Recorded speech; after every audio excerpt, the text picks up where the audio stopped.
Kung kailan yayakapin mo na ang pagpapakatao, dito naman magiging malupit ang mundo. Bagay na napatunayan ko noong makilala namin ng isang nilalang na nagpabago ng pananaw ko sa mga mababangis na aswang. Ang kwentong ito ay tungkol sa pagiging posible na inaakala ng lahat na imposible. Hinding-hindi ko makakalimutan ang karanasang nagparamdam na may mga aswang na hindi talaga likas na masama. Na may mga nilalang sa mundong ito na kaya pa ring maging mabuti. Na kung minsan, kung sino pa ang tinatawag nating halimaw, sila pa ang mga nilalang na kayang magpakatao. Kilalanin niyo na lang ako sa pangalang Nicolas, kabanong, mga kabangers at mga kayanggaw. Ito ang aking kwento.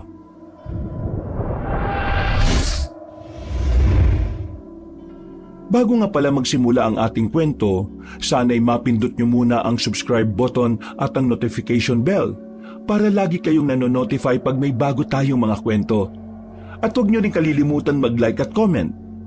Napakalaking tulong po ito sa ating channel para mas makapagatid pa kami sa inyo ng mga magaganda at mga nakakapangilabot na mga kwento. At ngayon, sa ating pagpapatuloy. Nicolas! Lumabas ka dyan, hoy! Anong oras na, oh? Ano ba? Aga-aga ang ingay mo. Oo nga. 6:00 pa lang, oh. Hindi ka ba natutulog? Ano bang kailangan mo? Anong kailangan ko, oh? Hindi mo maalala? Nako, eto na naman ba tayo? Gagawin mo na naman akong manghuhula?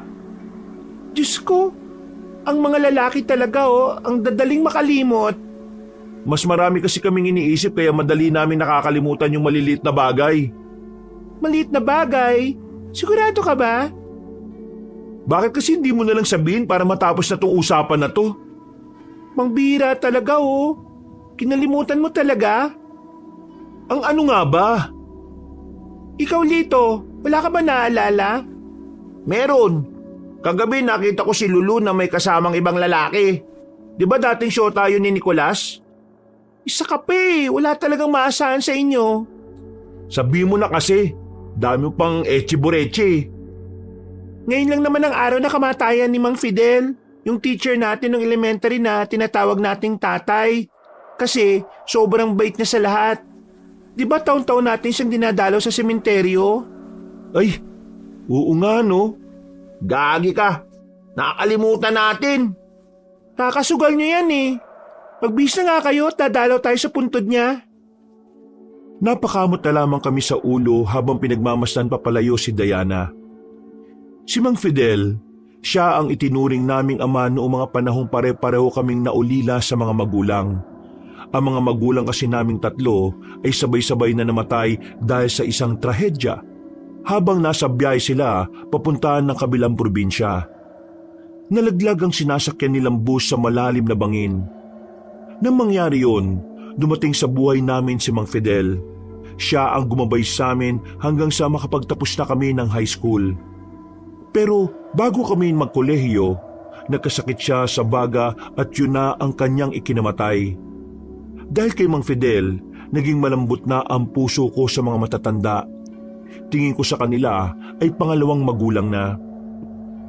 5 taon nang wala si Mang Fidel, pero kahit na ganon, hinding-hindi siya nabubura sa aming alaala.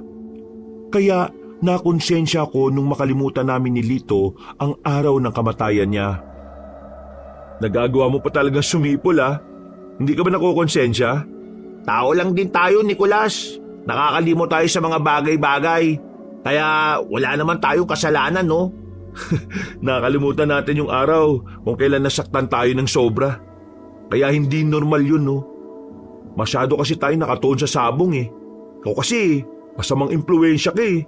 Aba, sa akin mo pa sinisi ah. Eh sana hindi nagalit si Tatay Fidel.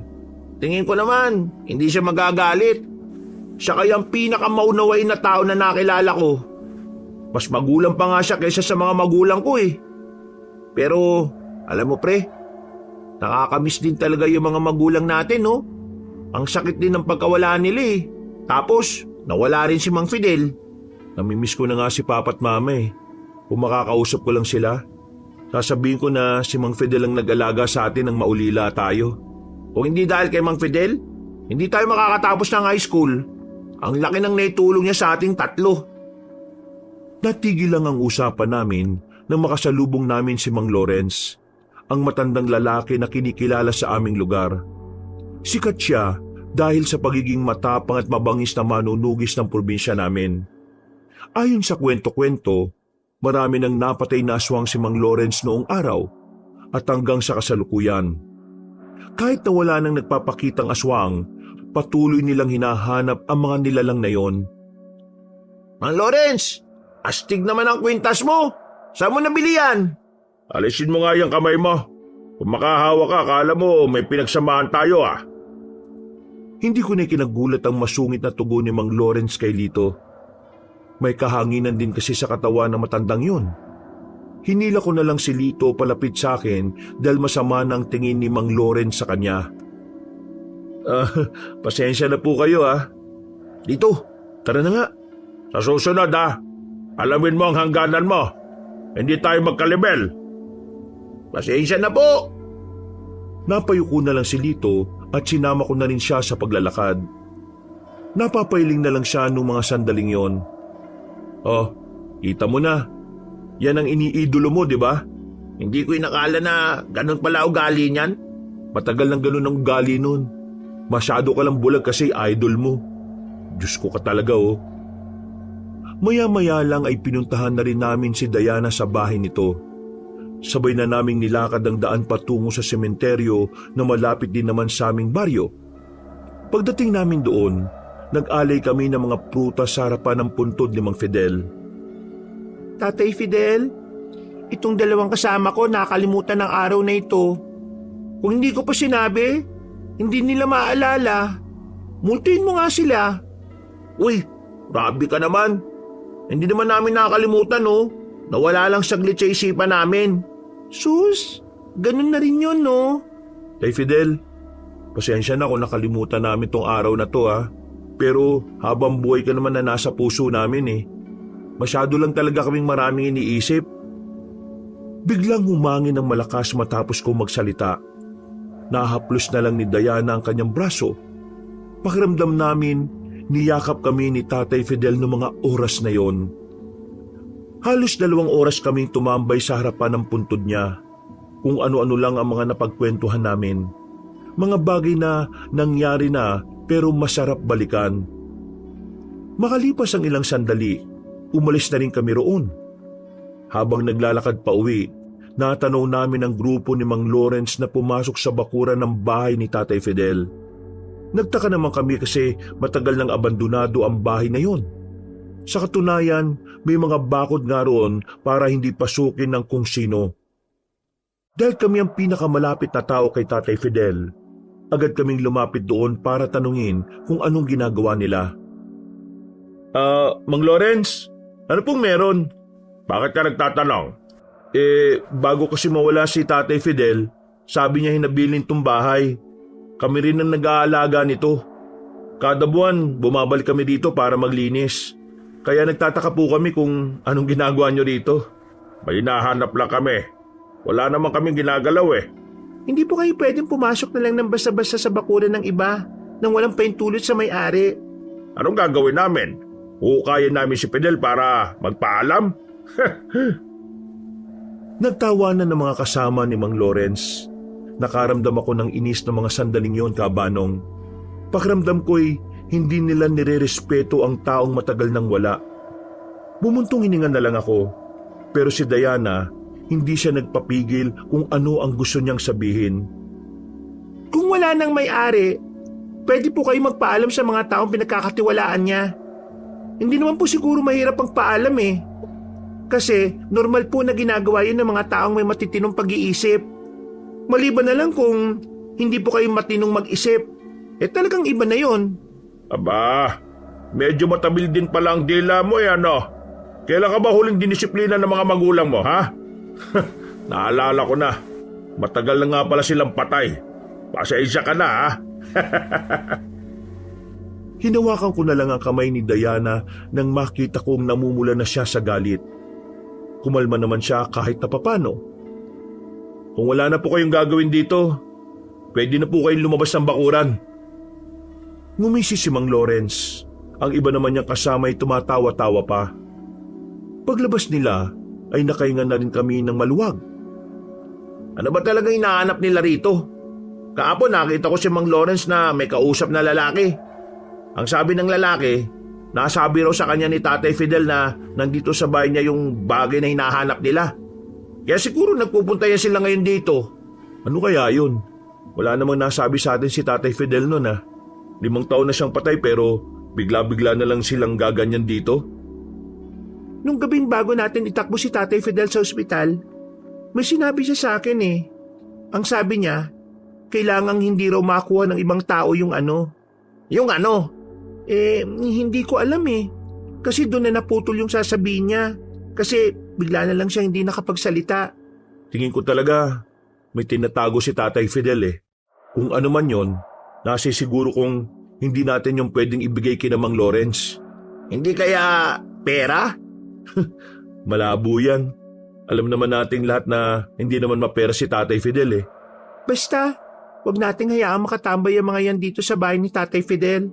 Buti na lang hindi nila nabuksan yung bahay. Kung ginawa nila yon, pwede natin silang ireklamo. Nang masiguro namin wala naman silang pinakialaman, umalis na rin kami ron. Pero hindi pa rin mawala-wala sa isipan ko kung ano ba talaga ang hinahanap nila. At kung ano ba talaga ang tinutukoy ni Tatay Fidel noon. Kinagabihan, bigla naman bumuhos ang malakas na ulan. Nahirapan tuloy kaming magluto ni Lito dahil yung kusina namin ay nasa labas. Digatong lang din naman kasi ang lutuan namin. Sinabi ko na kasi sa'yo kanina pre, bago tayo umalis, iligay mo na sa silong yung mga panggatong. Yan tuloy nabasa. Nakakalimutan ko kasi pre, pasensya na. Nung nakarang araw ko pa sinabi sa'yo Mamaya ka ng mamaya. Paano tayo magluluto niyan ngayon? Makiluto na lang kaya muna tayo kay Diana. Uy, maya ka naman Hindi porke close natin yung tao palagi na lang natin siyang aabalahin kapag may kailangan tayo. Huwag na lang tayong kumain. Papalayasin mo na ba ako dito? Sira ulo, ang drama mo naman. Pre, maraming salamat sa pag-ampun sa akin Mula nang maulila ako tinanggap mo na ako dito. Uy, huwag kang madrama. Saan ka pupunta? Kunin mo yung mga niluluto mo. Doon tayo kay Diana. Akala ko ba ayaw mo? Wala naman tayong ibang pagpipilian Tara na! Kahit na malakas ang ulan at pasira-sira pa ang payong namin, lumabas kami ng bahay para puntahan si Diana. Wala na kaming ibang malalapitan kundi siya lang. Ang mga kamag-anak naman kasi namin ay hindi naman namin ka-close. Karamihan pa sa kanila ay mga mata pobre kahit hindi naman mayaman. Habang tinatahak namin ang daan, isang matandang lalaki ang nakita naming nakaupo sa gilid ng poste. Yakap-yakap niya ang tuhod, nakatulungko at nanginginig na sa lamig. Dahil malambot talaga ang puso ko, agad akong nakaramdam ng awa sa kanya. Oo, anong gagawin mo? Di ka ba naawa sa matanda? Naawa siyempre, pero huwag kang basa-basa kumakausap ng mga hindi mo kilala. Baka mamaya sindikato yan Baka mamaya mandurukot. O baka nga aswang nga yan Huwag kang magsalita ng ganyan. Tara na, samahan mo ko. Paglapit namin sa matanda, agad din naman siyang napatingala sa amin. Hindi na ako nagdalawang isip na kausapin siya kabanong. Magaan naman ang pakiramdam ko sa kanya, kaya wala akong nararamdaman na pagkailang. Tay? Bakit po kayo nagpapaulan? Ako, lamig, ginaw. Po? Ako, lamig, ginaw, lamig. Hali po kayo. Sumama po kayo. Dadalhin po namin kayo sa masisilungan nyo. Isinama namin na matanda sa bahay ni Diana. Pagdating namin doon, ay agad namin siyang binigyan ng tuwalya para makapagpunas. Habang abala kaming inaasikaso ang niluluto namin, pinagmamasdan namin ang matanda. Tulala lang siya, parang wala sa sarili, pero mababakas din ng lungkot sa mukha niya. Ano ka ba, Nicolas? Bakit ba basta-basta nalang kumukuha ng matanda? Hindi mo naman kilala. Sinabihan ko na nga yan eh. Eh paano? Naawa ako. Di ka ba naaawa? Naaawa rin naman ako. Pero ang sinasabi ko lang naman, hindi ikaw ang dapat tumutulong sa kanya. Meron tayong barangay, no? Dapat doon mo siya dinala para malaman kung saan ba talaga siya nakatira. Baka kasi mamaya nag-uulyanin lang yan tapos naligaw. Mamaya, kakausapin ko siya. Kapag hindi na siya gaanong nilalamig. Huwag kayong mag-alala. Dadalhin ko siya sa barangay kapag tumila na rin ang ulan. Sa ngayon, tanggapin na muna natin siya dahil wala namang ibang tatanggap sa kanya eh. Napabuntungin nga na lamang si Diana at Lito. Hindi ko kasi talaga kayang pabayaan na lang ang isang matanda na manigas sa ginaw. Makalipas lang ang ilang minuto, natapos na rin ang niluluto naming sinabawang manok. Isinabay na namin sa hapagkainan ng matanda. Tay, ano pong pangalan nyo? Pangalan?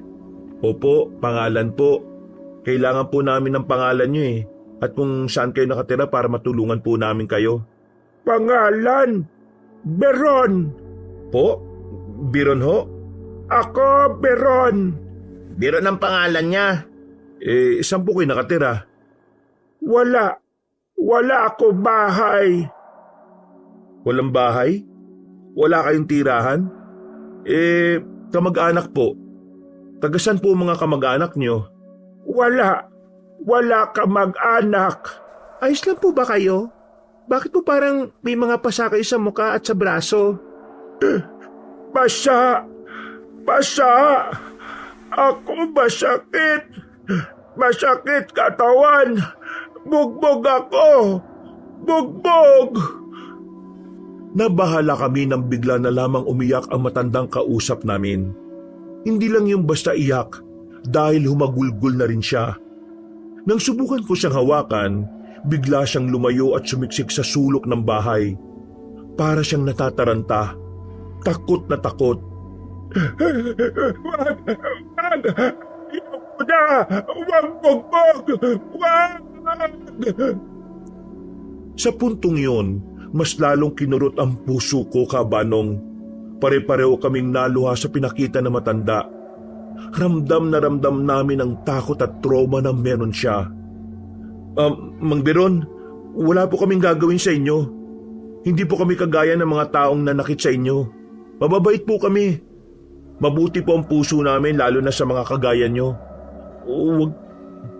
Wala po kayong dapat na ikabahala. Nang sabihin ko yun, ay unti-unting naging kalmado si Mang Beron. Maraan ko siyang hinawakan sa balikat. Bigla-bigla na lang niya akong niyakap. Dahil doon, lumambot na rin ang puso ni Diana at Lito. Napagdesisyonan naming tatlo na hindi na siya dadalhin sa barangay. Alam kasi namin kung gaano kawalang kwenta ang mga tao roon. Baka gawin lang siyang katatawanan o baka hindi lang din asikasuhin.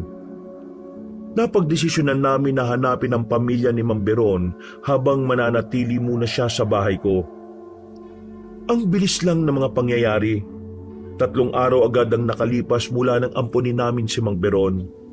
Sa bahay ko siya tumira dahil mas komportable siya kapag ako ang nasa paligid niya. Pre! Oh, bakit? Tingnan mo si Mang Beron sa kwarto niya. O bakit? Anong nangyari? Nagmamadali kaming pinuntahan ng silid ni Mang Beron. Inabutan namin siyang natutulog pero nagsasalita. Nananaginip siya ng masama base sa mga naririnig namin sa kanya. Wag! Aswang! Wag! Halimaw! Layo ka, halimaw! Aswang! Wag! Pakiusap! Mang Beron! Nananaginip po kayo. Ginising ko na lang ang matanda. Pagmulat ng mata niya ay agad niya akong niyakap. Maiyak-iyak na naman siyang parang bata. Pero kalaunan din naman ay agad na rin siyang kumalma. Ligtas po kayo dito at panaginip lang po yon.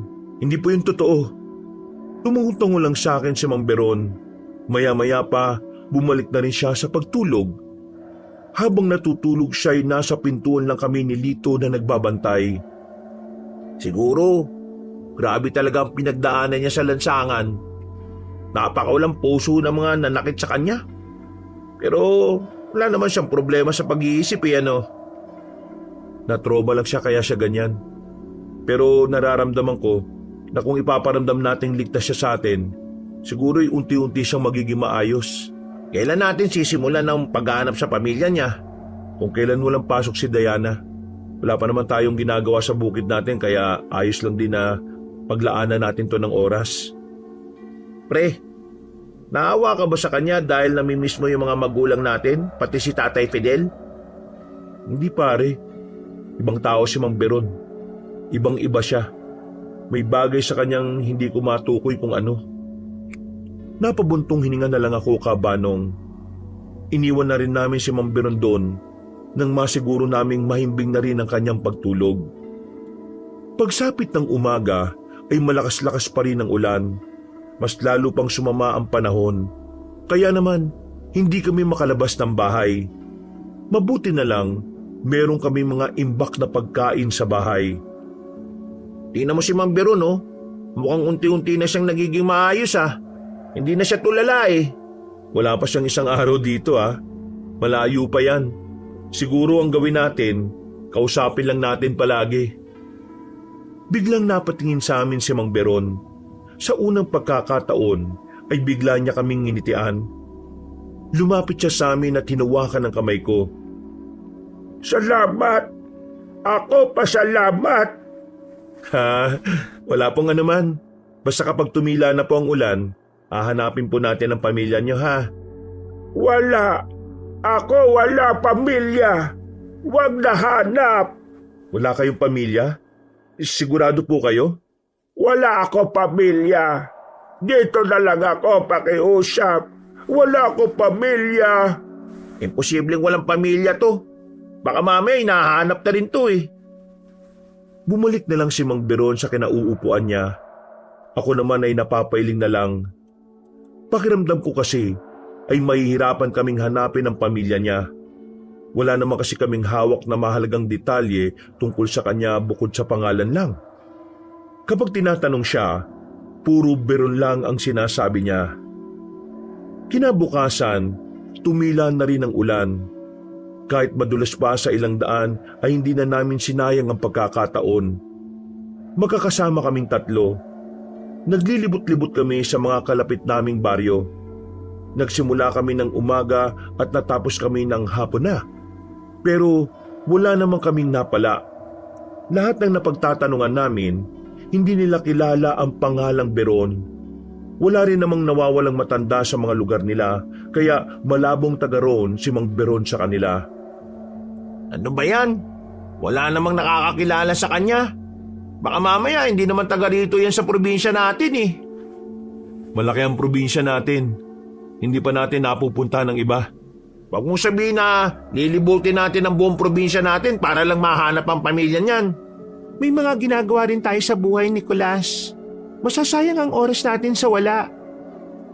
Anong plano natin sa kanya? Kung talagang wala siyang pamilya, edi sa bahay na siya. Ha? Sigurado ka ba? Kung isurrender na lang natin siya sa mga pulis. Hoy tapos ano? Pababayaan lang siya at magpapalaboy-laboy na naman. Wag. At saka parang may partikular na taong nananakit talaga kay Mang Beron Paano kung makita na naman siya? Di sinaktan na naman siya. Mga kapatid, alam kong kagaya ko, nag-aalala rin kayo sa kanya.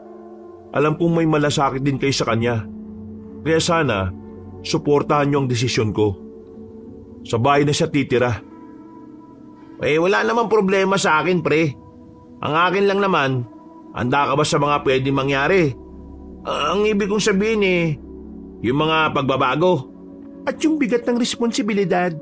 Tandaan mo, may buki rin kayong pinapatakbo. Kakayanin ko naman siguro. Hindi kaya ng konsensya ko na pabayaan si Mang Beron. Kahit na kailan, napakalambot talaga ng puso mo sa matatanda. Ano bang magagawa namin? Di, susuportahan ka namin dyan. Total, mukhang mabait naman si Mang Beron eh. Basta, ipangako mo na hindi natin mapapabayaan ang bukid ha. Yun ang kabuhayan natin eh. Ano ka ba? Malamang hindi ko papabayaan yun. Pamana pa sa akin ng mga magulang ko yun eh. Sa ilang araw na pagsubok na mahanap ang pamilya ni Mang Beron, napagdesisyonan ko na nga na maging ganap na siyang parte ng tahanan namin. Inasikaso ko siya mula sa pagpapaligo hanggang sa pagpapakain. Hindi naman ako nahihirapan. Siguro dahil gusto ko ang ginagawa ko. Hindi na namin napansin ng mga araw.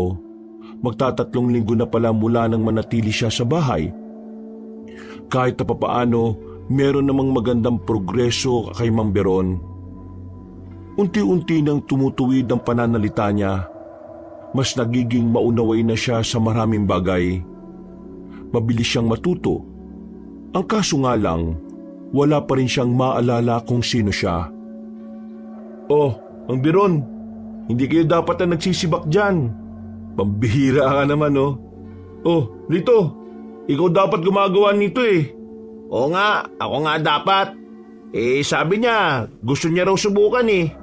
Sinubukan ko lang. Masaya. Masaya pala magsibak. Nicolas, Lito, marami salamat ha. Dami ko natutunan dahil sa inyo. Wala yun, Mang Beron. Masaya kami kasi may progreso ka na. Tuwid ka na magsalita eh. Baka sa susunod na araw, mas magaling ka na magsalita kaysa sa akin. Pero patawad. Kasi ako wala pa rin maalala. Hindi nyo kailangang pwersahin kung talagang wala pa. Ang mabuti pa, sumama ka na lang sa amin sa bukid. Gusto niyo na po bang lumabas? Para naman makalanghap naman kayo ng sariwang hangin. Sa loob ng 3 linggo palagi na lang kayo rito sa bahay. Opo, tama po si Lito, Mang Beron. Kailangan nyo ring lumabas para masanay kayo makipag-usap sa iba. Hindi ba nakakatakot mga tao? Hindi naman. Wala kang dapat ikatakot kung mabuti ka namang tao. Pinagpalit na muna namin ang damit si Mang Beron. Mga bandang 4:00 ng hapon, kung kailan wala na mga trabahador namin, dinala namin siya sa bukirin. Pinakita namin sa kanya ang mga tanim namin doon, pati na rin ang palaisdaan. Tuwang-tuwa si Mang Beron. Kitang-kita sa itsura niya na masaya siya sa mga nakikita niya. Hanggang sa papauwi na kami, ay hindi mawala-wala sa isipan ng Mang Beron ang mga ginawa namin sa bukid. Ang saya! Ganun pala ang bukid.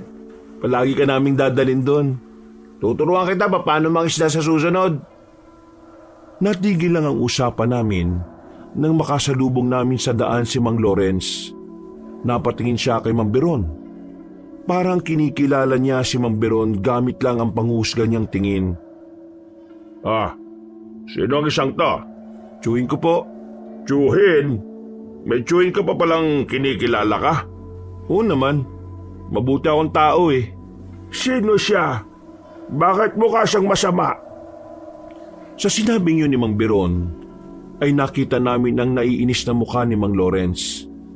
Lumapit pa siya sa amin. Tiningnan niya ng masama si Mang Beron kaya hinarang ko na siya.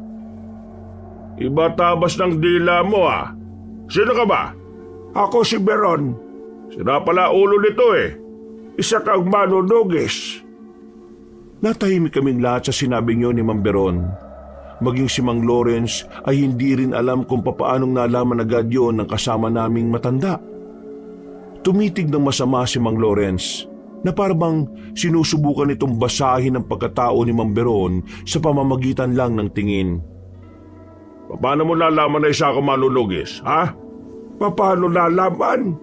Kasi sikat ka. Bigla na lang natuwa ulit ang mga kasamahan ni Mang Lawrence. Pati siya'y napakamot na lang din sa ulo. Hinawakan ni Mang Lawrence ang pisngi ni Mang Beron at saka parang asong hinaplos-haplos sa ulo. Buti naman at alam mong sikat ako. Kaya hindi na nakapagtataka na makikilala mo nga talaga ang isang katulad ko. Nicolas, ayos din tunsyuhin mo yan oh. Gusto ko to ah. Matawa-tawa pa rin silang naglakad paalis. Nakahinga naman kami ng maluwag ni Lito. Buong akala namin ay mapapahamak na si Mang Beron. Yung matanda, masama. Masama siya. Nararamdaman ko. Masama siya. Mayabang talaga ang taong yan. Dati idol ko yan eh. Pero nang makita ko ang totoo niyang ugali, hindi na siyang idol ko. Mas idol lang nga kita, Mang Beron eh. Idol? Idol. Ibig sabihin, hinahangaan. Oo, mas kahanga-hanga pa nga ang pagiging inosente mo eh, kaysa sa pagiging arugante na matandang yon. Humahanga. Galing. May humahanga sa akin. Inakbayan ko na lang si Mang Beron at naglakad na rin kami paalis. Pagdating namin sa bahay ay agad na rin kaming nagluto ng kakainin. Kinagabihan, nakita ko na naman si Mang Beron na nakatulala sa labas. Nakaupo sa ilalim ng bintana habang nakatingin sa malayo. Nilapitan ko siya at tinabihan. Mang Beron, mukhang malalim pong iniisip niyo ah. Ang pagkakakilanlan ko ay parang isang pisong nahulog sa gitna ng karagatan.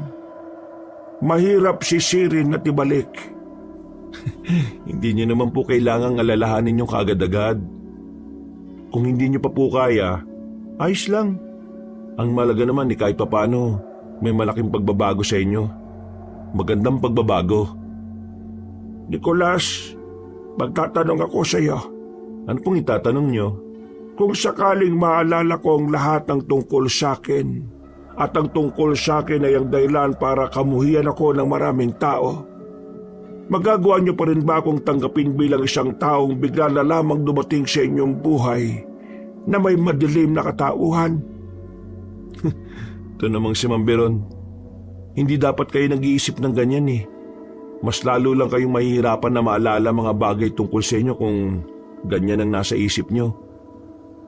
Ang gawin nyo po, ikalma nyo ang sarili nyo at mag-relax. Mahirap sagutin ang tanong ko, kaya naiintindihan ko. Pero kung sakaling ganun man ang mangyari, gusto ko na piliin nyo ang kapayapaan kaysa sa kapahamakan. Noong mga sandaling yon ay labis akong nahihiwagaan sa mga sinasabi ni Mang Beron. Hindi ko alam kung may bumabalik na ba sa alaala niya o sadyang dala lang yon ng pagiging malikot ng isipan niya. Pumasok na rin kami sa loob na makaramdam na rin kami ng antok. Makalipas pa ang ilang araw, mas gumanda ang progreso kay Mang Beron. Mas naging malawak na ang kaalaman niya sa mga bagay-bagay.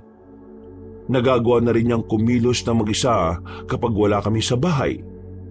Kung minsan nga'y siya na rin ang namamalengke sa amin.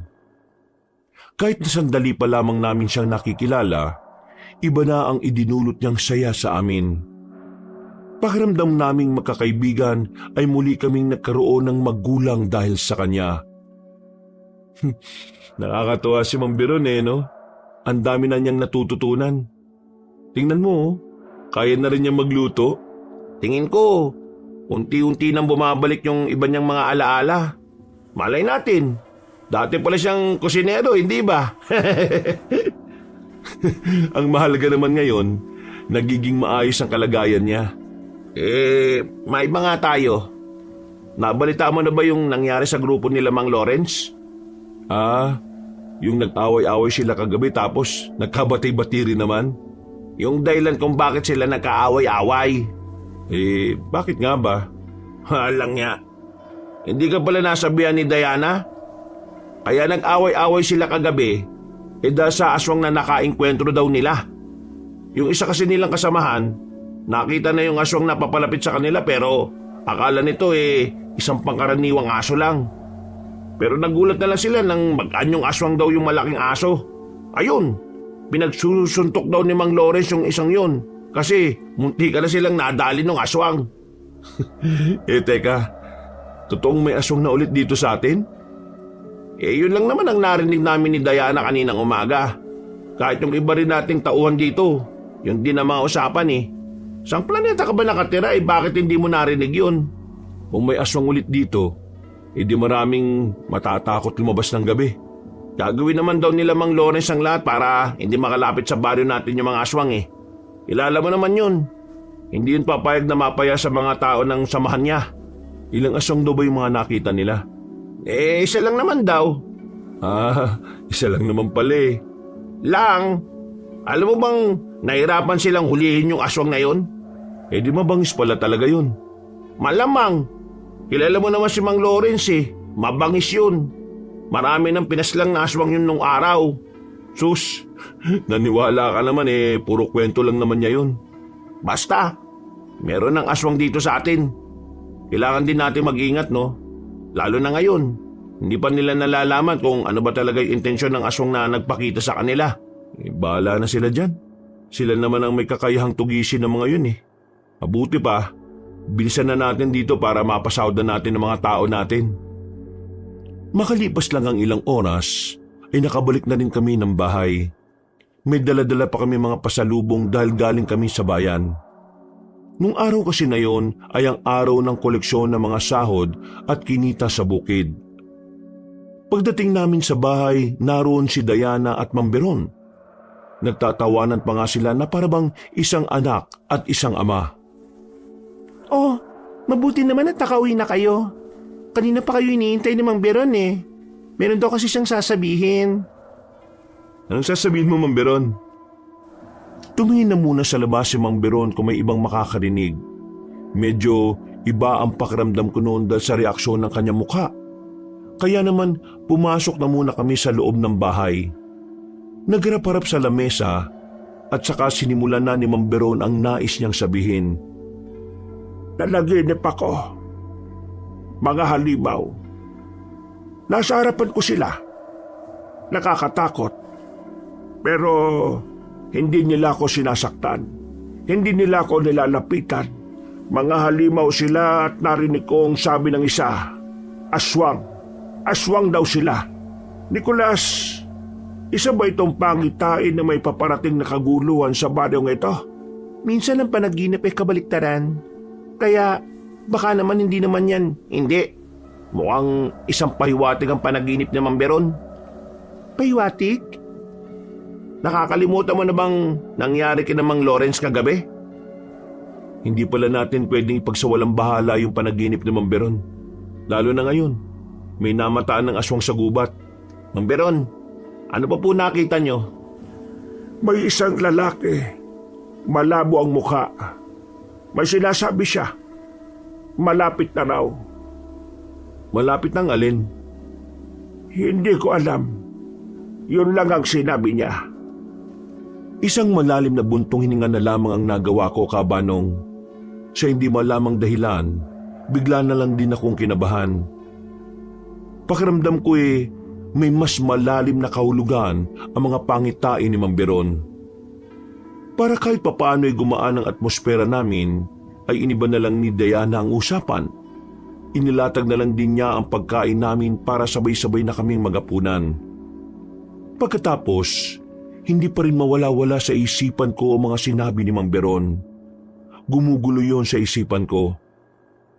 Oh, kanina ka pa tulala. Iniisip mo pa rin ba yung sinabi ni Mang Beron? Oo hindi mawala-wala sa isipan ko.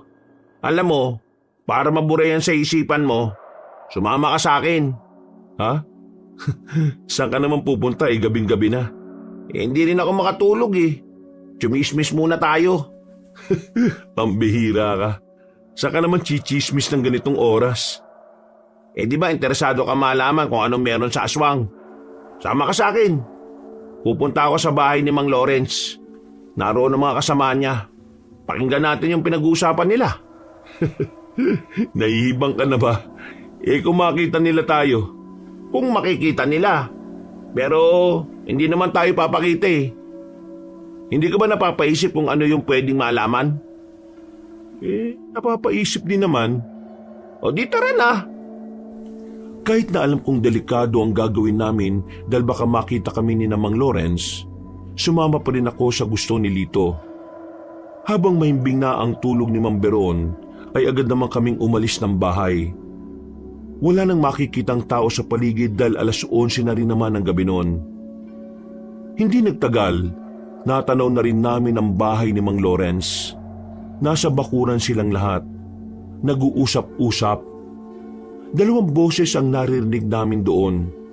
Boses ng isang matandang lalaki na si Mang Lawrence at ang isa naman ay boses ng isang matandang babae. Base sa usapan nila ay parang meron silang pinagtatalunan.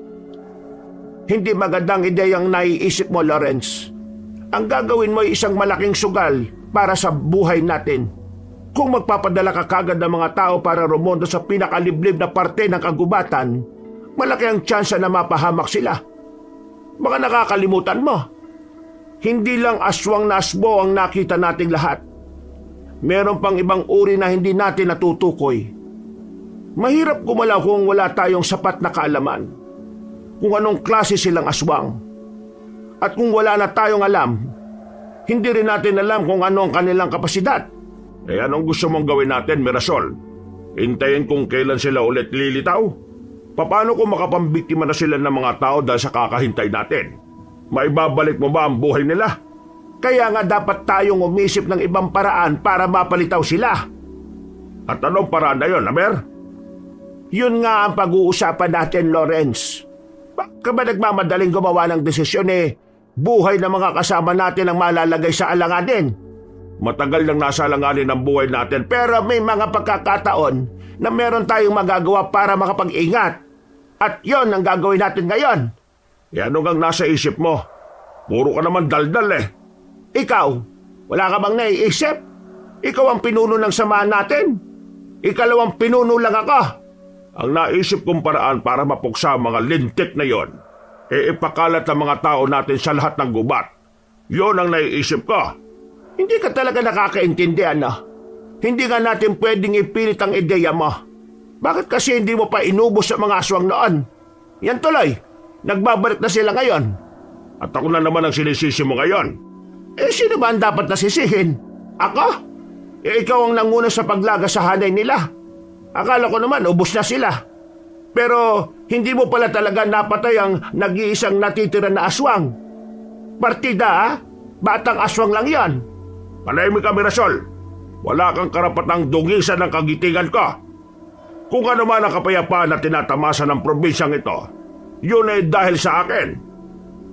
Hindi lang ikaw ang lumaban ng panahon na yon. Maraming manunugis ang nagbuwis ng buhay. Dumating ka lang kung kailan kakaunti na lang ang dapat mong paslangin. Tumigil ka na! Kung wala ka nang sasabing matino itiko mo na yung mabaho mong bunganga. Ako ang masusunod sa samang ito dahil ako ang pinuno.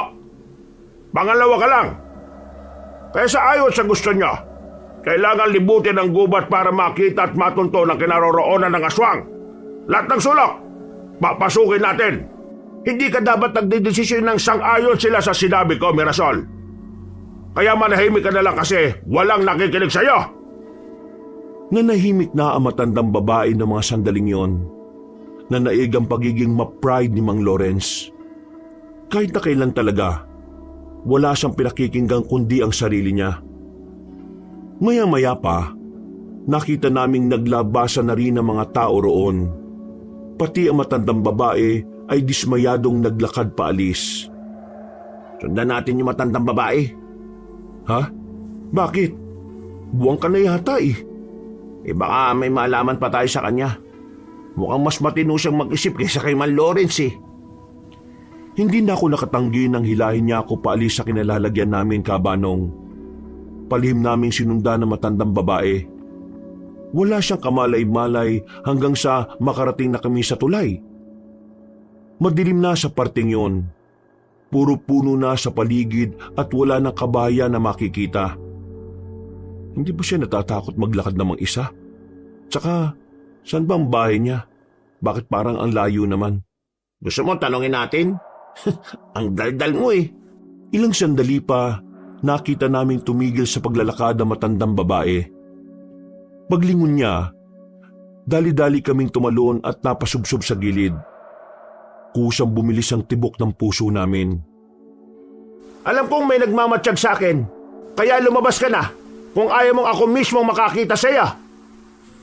Mas lalo kaming kinabahan ang sabihin niyo ng matanda. Ang akala namin ay alam na niyang nakasunod kami sa kanya. Pero medyo nagmatigas pa kami. Sinubukan naming manindigan. Bibilangan kita ng 3. Kung hindi ka lalabas ako ang lalapit sa iyo at papaslangin kita. Ha, nagkakamali ka lang sinusundan.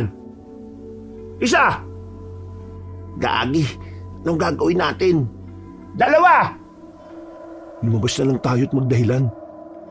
3. Ayaw mong Sandali lang po. Huwag niyo po kaming patayin. Wala po kaming masamang intensyon sa inyo. Sinusundan ka lang po namin sa pagnanais na magkaroon pa kami ng kaalaman sa mga aswang. Pero wala po talaga kaming balak na gawan kayo na masama. Kaya? Sino naman kaya? Nicolas po pangalan ko at ito naman po si Lito. Kaming dalawa po yung may-ari ng bukirin sa bandang Sitio 2. Hindi niyo dapat ako sinusundan. Kaya nga po pasensya na. Curious lang po talaga kami sa mga aswang. Narinig po kasi namin ang usapan yun ni Mang Lawrence Balak sana namin magtanong-tanong sa inyo. Mukha kasing mas matino po kayong kausap Hindi kayo ang tinutukoy kong sumusunod sa akin. Ho? Paano hindi po kami? Meron pa po bang iba? Pagtingin namin sa likuran, nakita namin ang malaking aso na kulay itim. Akmang sasakmali na kami nito, buti na lang ay mabilis na pinukul na matandang babae ang isang patalim. Umilag ang aswang kaya hindi yun tinamaan. Sandali itong nagtago sa gilid. Lumapit naman sa amin na matanda at saka hinawi kami papunta sa likuran niya. Yun na po ba yung sinasabi niyong sumusunod sa inyo? Aswang yun Gumilid kayo at ako nang bahala rito. Tutulungan na po namin kayo. Wala kayo may tutulong. Ilang sandali pa, may lumabas ng lalaki mula sa gilid ng halamanan. Matangkad ang lalaki na medyo may kapayatan. Mahaba pero sabog ang buhok. Wala siyang damit pang itaas. Nakapaalang din. Hindi namin mamukhaan dahil na rin madilim sa kinalalagyan namin. Kakaunting liwanag lang ang meron kami dahil naharangan ng makapal na ulap ang buwan. Ang lakas ng loob mong puntiryahin ang pangalawa sa malakas na manunugi sa probinsyang ito. Ha! Tignan natin ang bangis mong aswang ka! Hindi sumagot ang lalaking aswang sa kanya. Umangil lang ito ng malakas at gumapang na mabilis papalapit. Pagtalo nito ng mataas, kinalmot nito ang matandang babae. Buti na lang ay nakailag din ito. Ang kaso nga lang, masyadong mabilis ang aswang. Sinipa nito ang matandang manunugis. Dahilan para tumalsik ito at bumalandra sa mga nakatambak na kahoy sa gilid. Tumama ang likod ng matanda, kaya hindi ito agad nakabangon. Gagi, anong gagawin natin? Baka tuluyan na siya ng aswang. Hindi pwedeng wala tayong gawin. Nilapitan na ng aswang ang matandang babae. Akmang hahawakan na sana nito matanda, pero dinampot ko ang bato na nakapako sa gilid. Pinukul ko yun sa aswang at tinamaan naman siya sa ulo. Akala ko'y makakatulong ang ginawa ko, pero nabaling pa ang galit ng aswang sa akin. Pre, mukhang tayo ang isusunod niya. Gumapang na mabilis ang aswang papunta sa amin. Napapikit na lang kami. Akala namin ay katapusan na ng buhay namin. Pero nagtaka kami dahil hindi na yun nakalapit sa amin. Pagdilat namin, nakita namin ang isa pang nilalang. Pinipigilan niya ang aswang na aatake sana sa amin. Pinagsususuntok niya yon. Nang makitang nanghihina na, ay dali-daling binitbit ng nilalang ang aswang paalis, na parabang bumitbit lang ito ng manika. Gulat na gulat kami sa nasaksihan namin. Hindi namin nakita o naaninag man lang ang mukha ng nilalang na tumulong sa amin. Pero isa lang ang medyo sigurado kami. Parang matanda ang nilalang na yon dahil medyo kukuba-kuba na. Hindi lang talaga namin matukoy kung anong klase ng nilalang siya. Pinuntahan na lang namin agad ang matandang babae. Tinulungan namin siyang makabangon. dahil hirap siyang makalakad-lakad ay inalalayan namin siya. Nagmamadali kaming umalis doon sa takot na baka biglang bumalik ang aswang. Nakarating kami sa bahay na matanda na medyo malapit na rin pala roon. Maraming salamat sa pagkatid niya sa akin. Nahirapan talaga akong maglakad kanina dahil tumama ang balakang ko sa may kahoy. Pero ngayon ayos na ako. Wala pong anuman.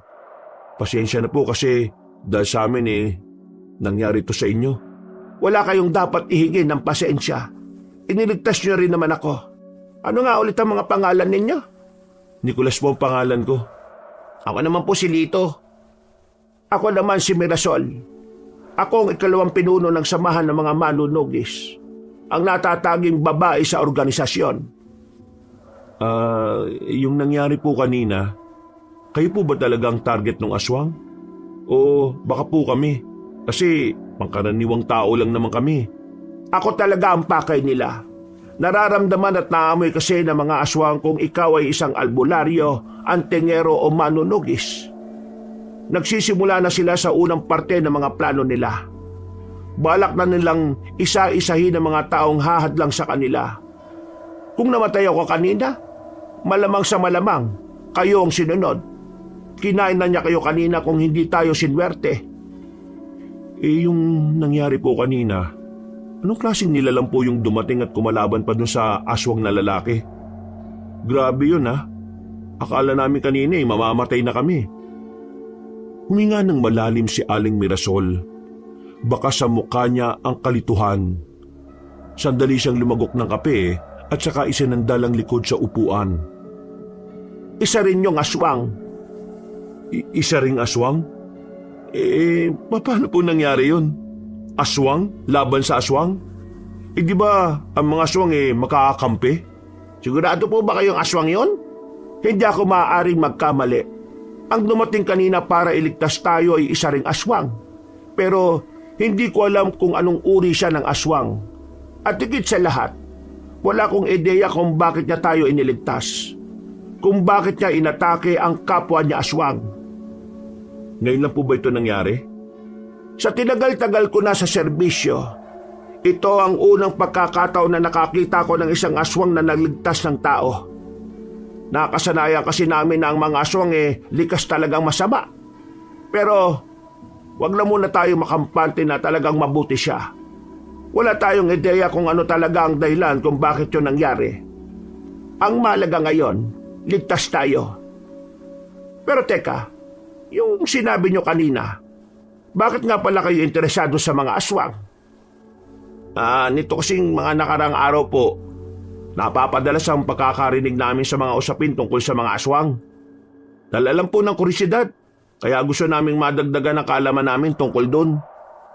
At nagbabakasakali po kami na makakuha ng impormasyon at paliwanag kung bakit nananaginip ng tungkol sa aswang yung tiyuhin ko. Nananaginip ng tungkol sa aswang ang tiyuhin mo? Kailan pa niya naranasan yan? Nito lang ho. Ano po bang ibig sabihin nun? Normal lang naman sa matatanda ang managinip ng kung ano-ano. Lalo na kung pagod ang utak niya. Baka nagkataon lang dahil na rin siguro sa mga naririnig niyang mga nangyayari. Ano po kaya ang mangyayari sa mga baryo ngayong meron ng aswang na nagpaparamdam? Kinakabahan din ako. Lalo na't hindi naman nakikinig sa akin si Lawrence. Napakayabang ng taong yun no? Dapat ikaw na lang ang naging pinuno Kapag napahamak ang mga kasamahan niyo dahil sa desisyon niya, mas lalo magkakaroon ng lakas ng loob ang mga aswang na umabante. Isang malalim na hininga na lamang ang naitugon niya sa amin. Maya-maya pa, nagpaalam na rin kami sa kanya. Kinakabahan man kaming tinahak ng daan ay nilakasan na lang namin ang kalooban namin. Sa awa ng Diyos, nakabalik naman kami sa bahay ng ligtas. Pagsilip namin sa loob, ay hindi namin nakita roon si Mang Beron. Wala rin naman siya sa sarili nitong kwarto. Nagtaka naman kaming dalawa kung saan yun nagpunta.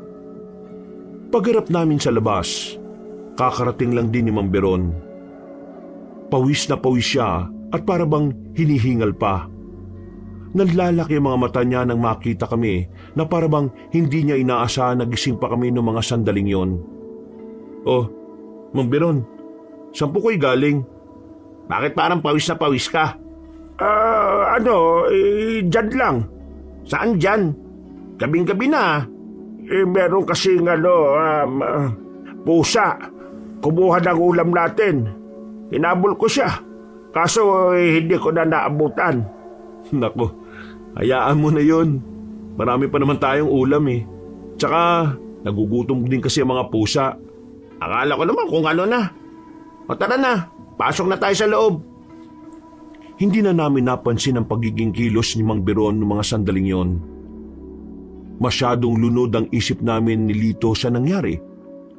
Pagiga ko, bumalik na naman sa alaala ko ang tungkol sa aswang. Pati na rin sa isang aswang na nagligtas sa amin.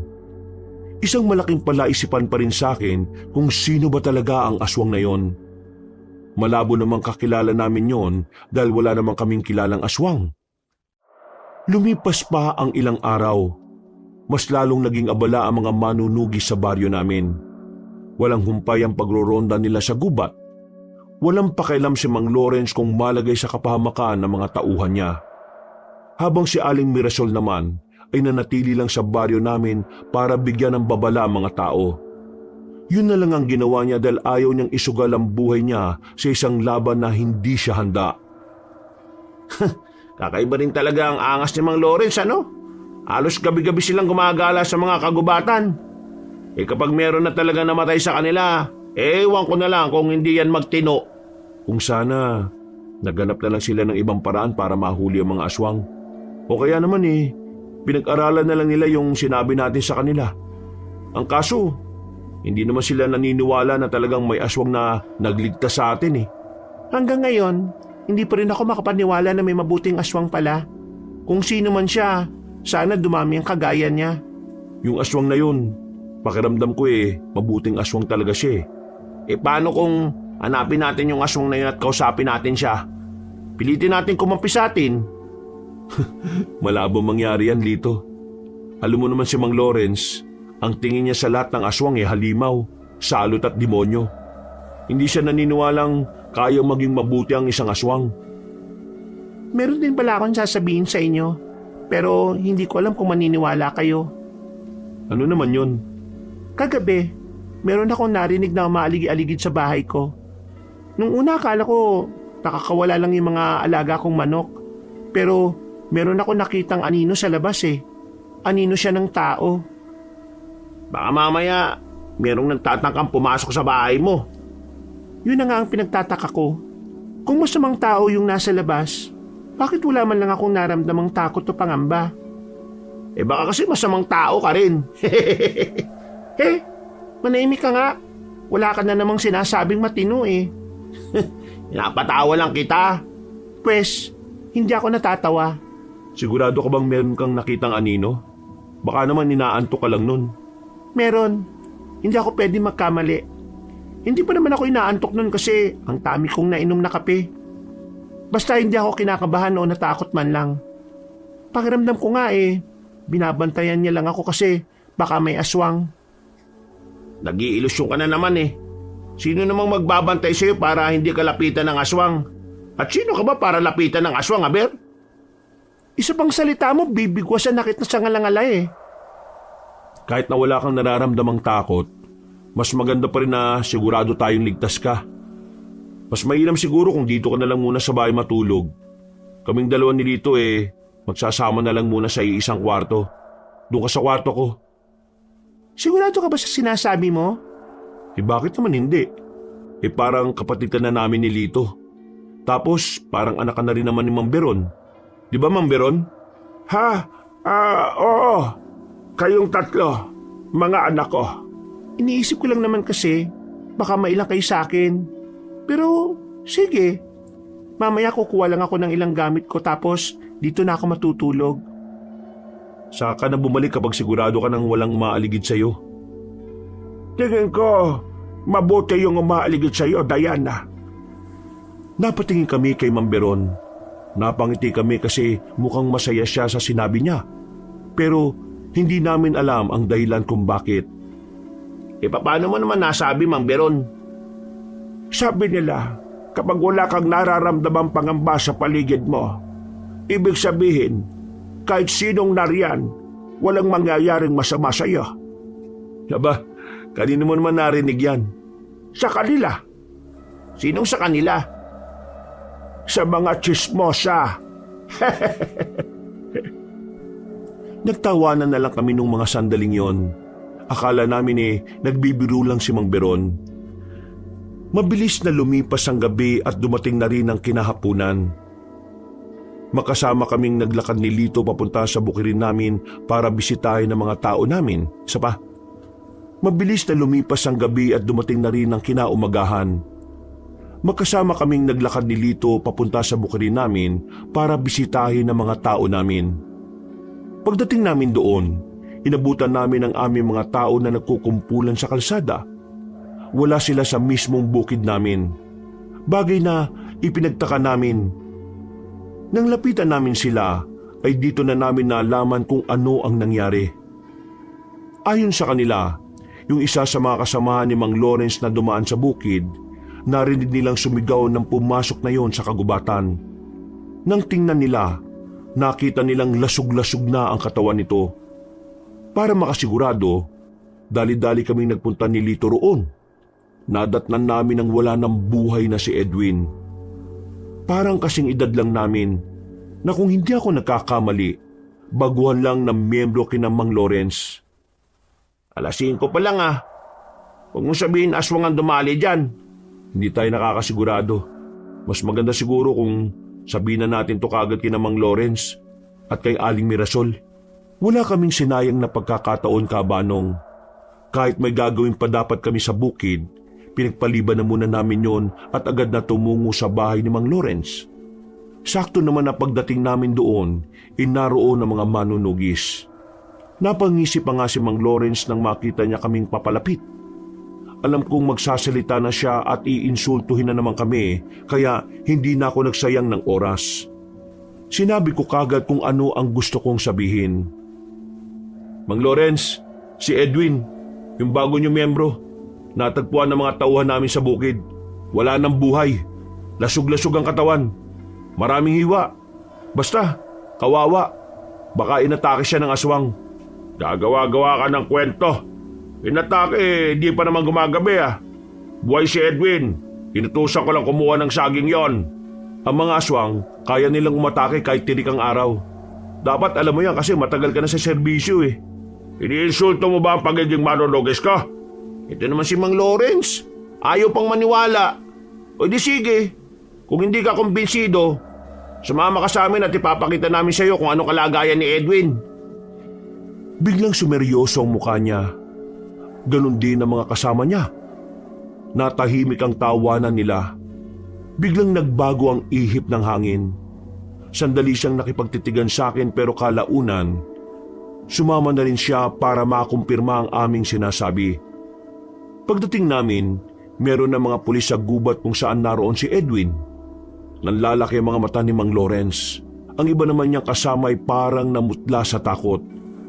Hindi kasi siguro nila inaasahan na ganun kabrutal ang magiging tugon ng aswang sa paghahanap nila sa mga yon. Buwisit na mga aswang yun ah. Buwisit! Buwisit! Buwisit! Sa galit ni Mang Lawrence, pinagsisisipa pa nito ang mga halaman sa gilid. Pero kahit na ilang beses siyang magmura, hindi na may babalik ang buhay ng bagito nilang kasama. Umalis na kami roon bago pa kami mapagbuntunan ni Mang Lawrence. Pinuntahan na lang namin si Aling Mirasol at binalita sa kanya ang nangyari. Bumukas sa kalungkutan kay Aling Mirasol dahil sa balitang yon. Mabait na bata yun si Edwin. Sa dami ng pwedeng matsyempuan bakit siya pa? Ay nako, sira ulo talaga ang Lawrence na yan. Ang hilig niyang mag-utos sa mga baguhan. Kasalanan ko rin ito Kung naroon lang sana ako baka napigilan ko pang utusan si Edwin. Wala ho kayong kasalanan. Ang aswang ang may kasalanan nito. Ang aswang ang kalaban nyo. Sila dapat ang sisihin natin. Ang mga aswang, palala na ng palala ang mga ginagawa nila. Bakit po? Bukod po ron sa nangyari kay Edwin may nangyari pa po bang iba? Hindi lang si Edwin ang biktima ng mga aswang. Hindi lang pinapaalam ni Lawrence sa mga tao. Alam niyang mawawalan ng tiwala ang mga tao sa kanya kapag nalamang malala na ang sitwasyon. Pero yung mga retiradong manunugis at yung mga albularyong nagbigay sa amin ng kaalaman tungkol sa mga aswang, pinagpapapatay sila nitong mga nakaraan araw. Bukod kay Edwin, may 5 pang pinatay ang mga aswang. Inuunan nila ang mga taong alam nilang hindi na makakalaban. Napalunok na lang ako ng laway dahil sa takot, Kabanong. Kahit na wala naman akong kinalaman sa mga nangyayari, pakiramdam ko meron kaming ugnayan doon. Matapos ang aming pag-uusap, umuwi na rin kami sa amin. Inabutan namin si Diana na abalang nagsisigana ng kahoy sa lutuan. Inumpisahan ko na itong ilaga para mamayang madilim na tatatarin ko na lang para makapagsisig naman tayo. Puro na lang isda Wow! Sisig! Ayos ah! Pasensya ka na, gumasos ka pa sa karne. Ano ka ba? Dapat rin naman na gumasos ako kasi nakikitira na ako sa inyo. Teka, bakit pala nakikita ko kanina yung mga tao ninyo na natataranta? May nagsuntukan na naman ba sa bukid? Bumuntong hininga na muna ako at ikinuwento ko na rin sa kanya ang dahilan kung bakit. Maging siya'y hindi rin makapaniwala. Minsan kasi ay nakakausap niya rin si Edwin kapag nakakasalubong niya. Kaya hindi niya inakala na wala na ang lalaking yon. Pambihira naman. Bad news pala yung daladala nyo. Sinasabi lang namin para alam mo yung nangyayari sa baryo. Isa pa, malalaman niyo rin naman yun teka, si Mang Beron, nasaan? Ha?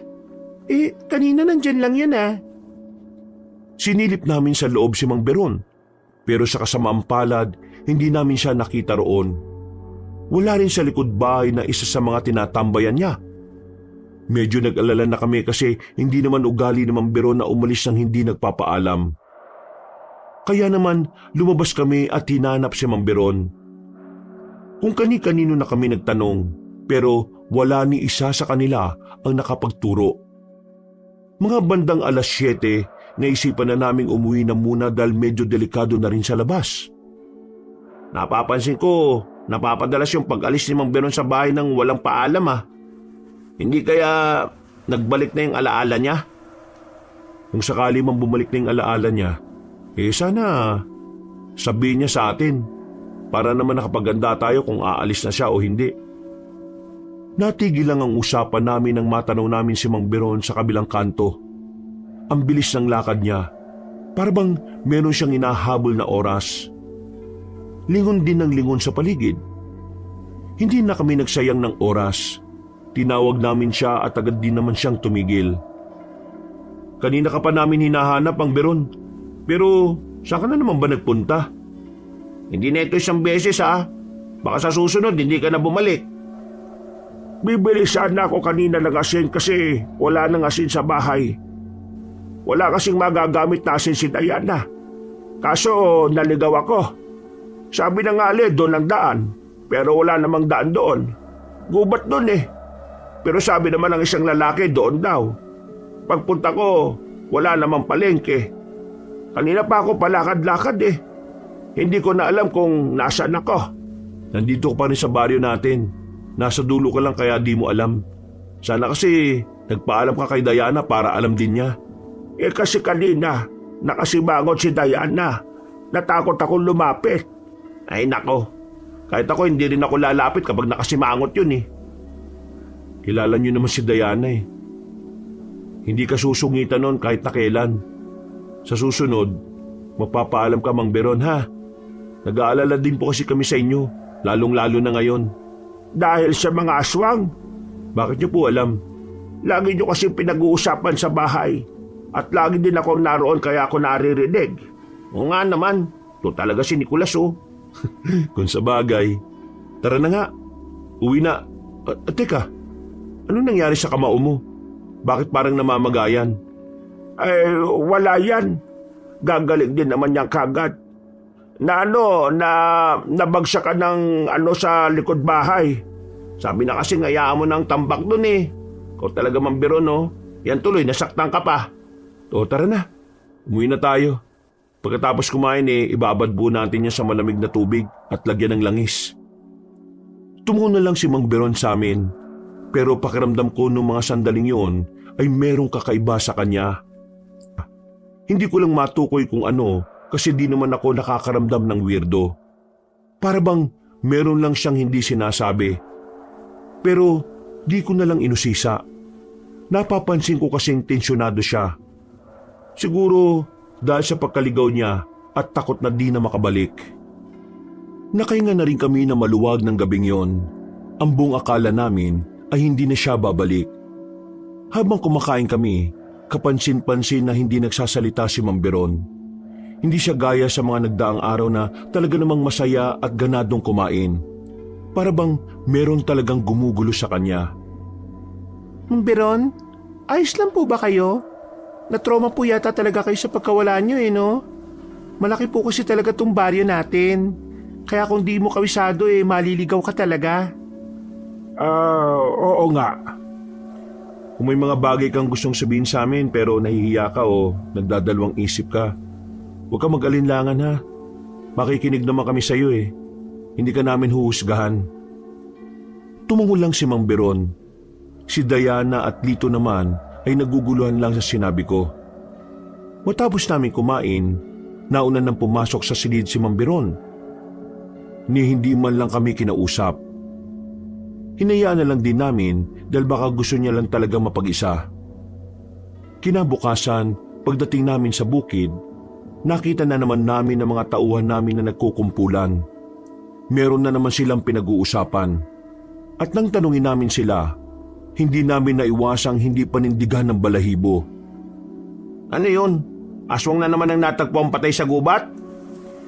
Tinuro nila sa amin kung saan yon makikita. Pagdating namin doon, nauna na pala sila Mang Lawrence at mga kasamahan nito. Naroon din si Aling Mirasol. Pagsilip namin sa bangkay ng aswang, basag-basag ang muka. Durog, halos hindi pa makita ang muka. Wala itong ibang sugat sa katawan. Tanging ang muka lang talaga ang pinuruhan. Aling Mirasol, ano pong nangyari dyan? Ang inisyal na investigasyon namin, pinatay ang aswang na ito gamit ang suntok. Dinurog ang mukha niya ng isang mabigat at malakas na kamao. Sino naman kayang gagawa niyan? Yun ang hindi namin alam. Anong ginagawa niyo rito mga linte kayo? Huwag sila ang pagbuntunan mo ng inis mo, Lawrence. Wala sila kasalanan sa iyo. Isa ka pa. Alam mo namang hindi pwedeng may ibang tao rito bukod sa ating mga manunugis Yan ang magagawa mo nandyan na sila. At isa pa, malapit ito sa bukid nila. Karapatan nilang malaman ang sitwasyon para sa mga tauhan nilang nagtatrabaho malapit dito. Ay, kayong dalawa, umalis na nga kayo. Baka di ko pa kayo matansya Grabe naman. Wala naman kami ginagawa masama Sasagot ka pa, gusto mo yatang alis na kami. Kung sino man ang pumaslang sa aswang na yan, isa lang ang masasabi ko. Mabuti pa siya, may nagawa na. Ba't sira ulo ka talaga? Diyos ka! Papatol ka ba talaga, Lawrence? Hindi na namin hinintay pang mag-alburuto lalo si Mang Lawrence. Dali-dali na kaming umalis doon. Dahil sa nangyari, kinansila ko muna ang trabaho ng mga tao namin. Tumambay na muna kaming dalawa ni Lito sa kubo habang kumakain ng kamote. Pre, tingin mo, yung pumatay doon sa aswang, yun din kaya yung aswang na nagligtas sa atin? Kung yun nga, bakit niya to ginagawa? Anong dahilan? Kapwa niya aswang yung pinatay niya. Baka nga totoong mabuting aswang siya. Ay nako, nakaka-intriga na talaga mga nangyayari. Itong si Mang Lawrence naman parang siraulo. Bakit ba siya galit sa atin wala naman tayong ginagawa sa kanya? Mainit ang ulo niya. Kasi yung dapat sila ang gumagawa, iba ang gumawa. Nasagasaan na naman siguro yung pride niya. Oh, saan ka pupunta? Malamang uuwi. Ano pang gagawin mo rito? Nauna na ako naglakad. Sumunod naman siya kaagad. Pagdating namin sa harapan ng bahay namin, inabutan namin si Mang Beron na merong kausap na lalaki. May katangkaran ng lalaking yon. Maputla ang balat, malaki ang eyebag, at parang namumula ng kaunti ang mga mata. Unang pumasok sa isipan ko, baka adik siya o baka lulong sa pinagbabawal na gamot. Mang Biron, sino po siya? Oo, kayo ba ang kumupkup sa kanya? Sino ka nga? Tiningnan ko si Mang Biron. Hindi siya makapagsalita. Namumula ang mukha niya. Para siyang kinakabahan na hindi maintindihan. Pabalik-balik naman ang tingin sa kanya ng lalaking nasa harapan namin. Sino ko? Biron, sasabihin ko ba sa kanila kung sino ko? O ikaw nang bahalang magpakilala sa akin? Ikaw na magpakilala sa sarili mo. Dahil ikaw ang dumayo dito eh. Sino ka ba? At bakit mo kinakausap si Mang Biron? Sige, magpapakilala na lang ako. Mukha kasing hindi makapagsalita si Biron eh. Ako nga pala si Magnus, pamangkin niya. Pamangkin? Tapos ang tawag mo lang sa kanya, Biron? Yun ba? Hindi naman kasi uso ang pagtawag ng tsuin sa amin eh. Mang Biron, ikaw naman ang tatanungin ko. Totoo bang pamangkin mo ito? Nakilala mo bang lalaking ito? Nagbalik na bang alaala mo? Bubalik na alaala niya, pero hindi pa lahat.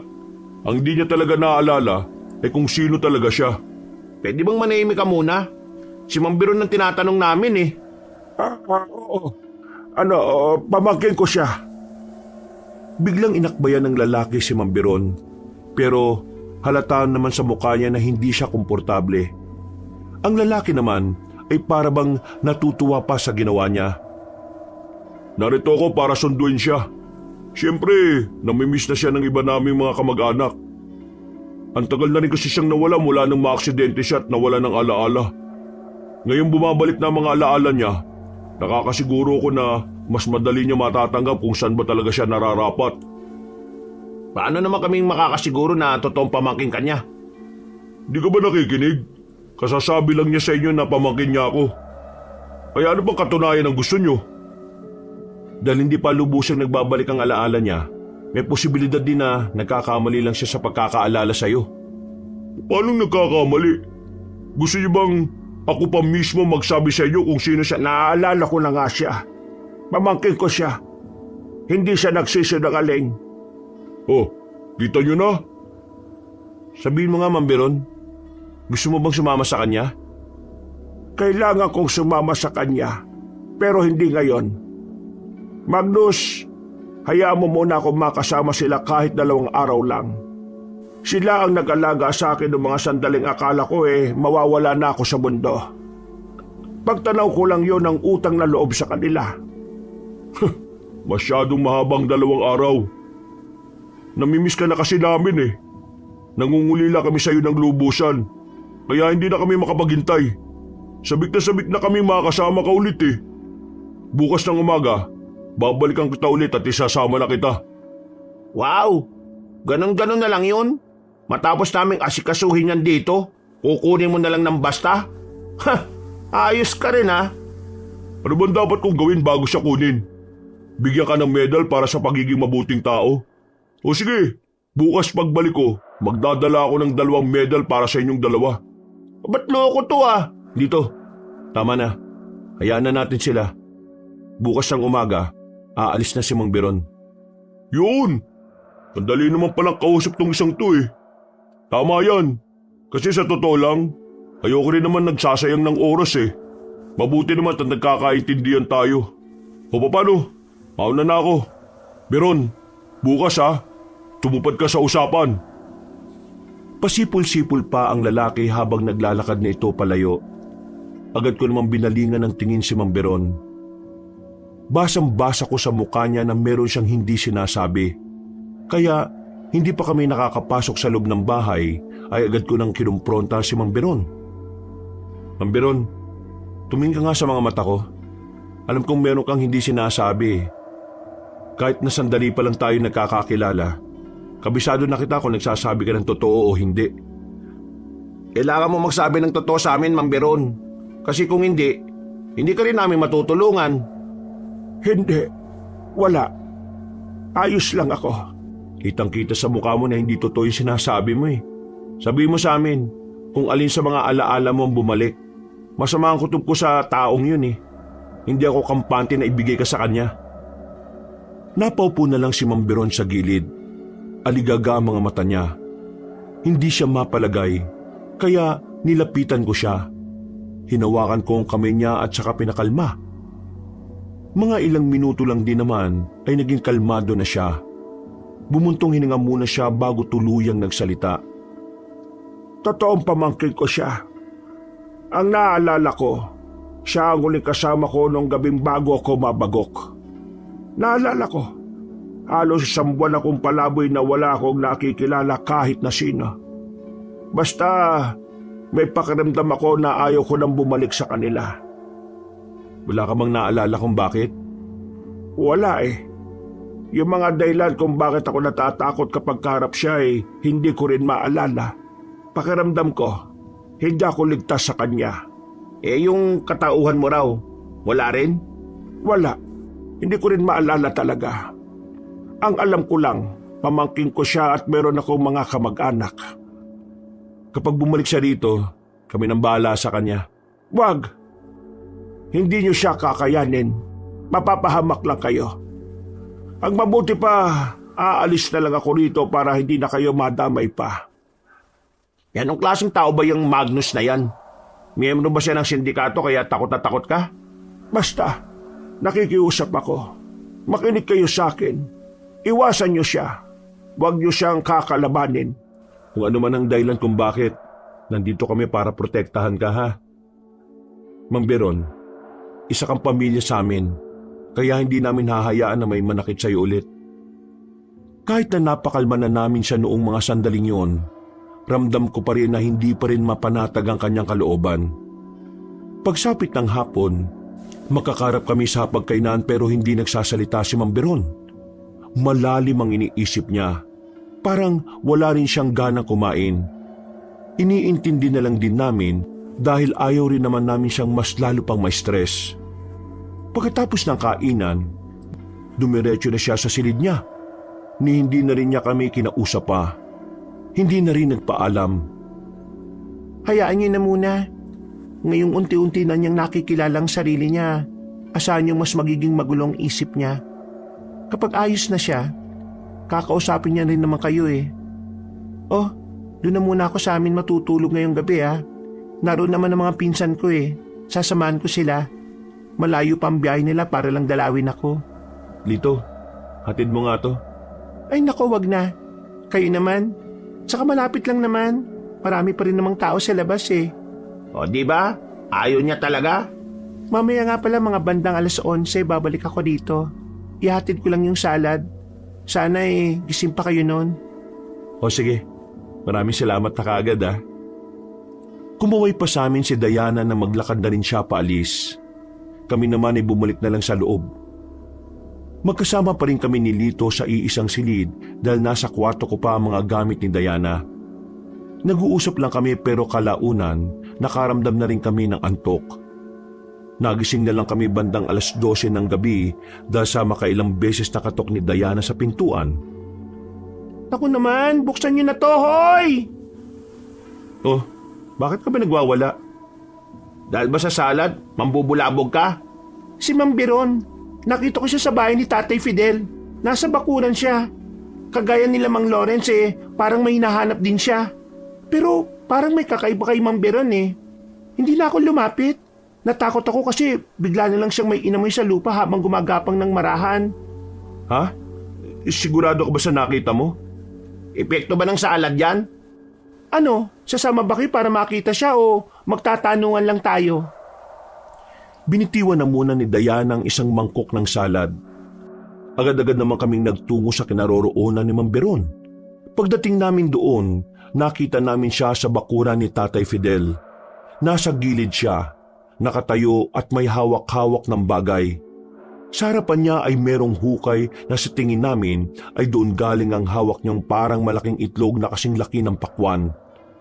Nang maramdaman niyang naroon kami, ay agad siyang napaharap. Seryoso lang ang mukha niya. Parang hindi na niya ikinagulat na inabutan namin siya sa ganoong kalagayan. Mang Beron, bakit kayo nandito? Ano yung hawak-hawak niyo? Itlog ba ng dinosaur yan? Ang laki ah! Manahimik ka nga.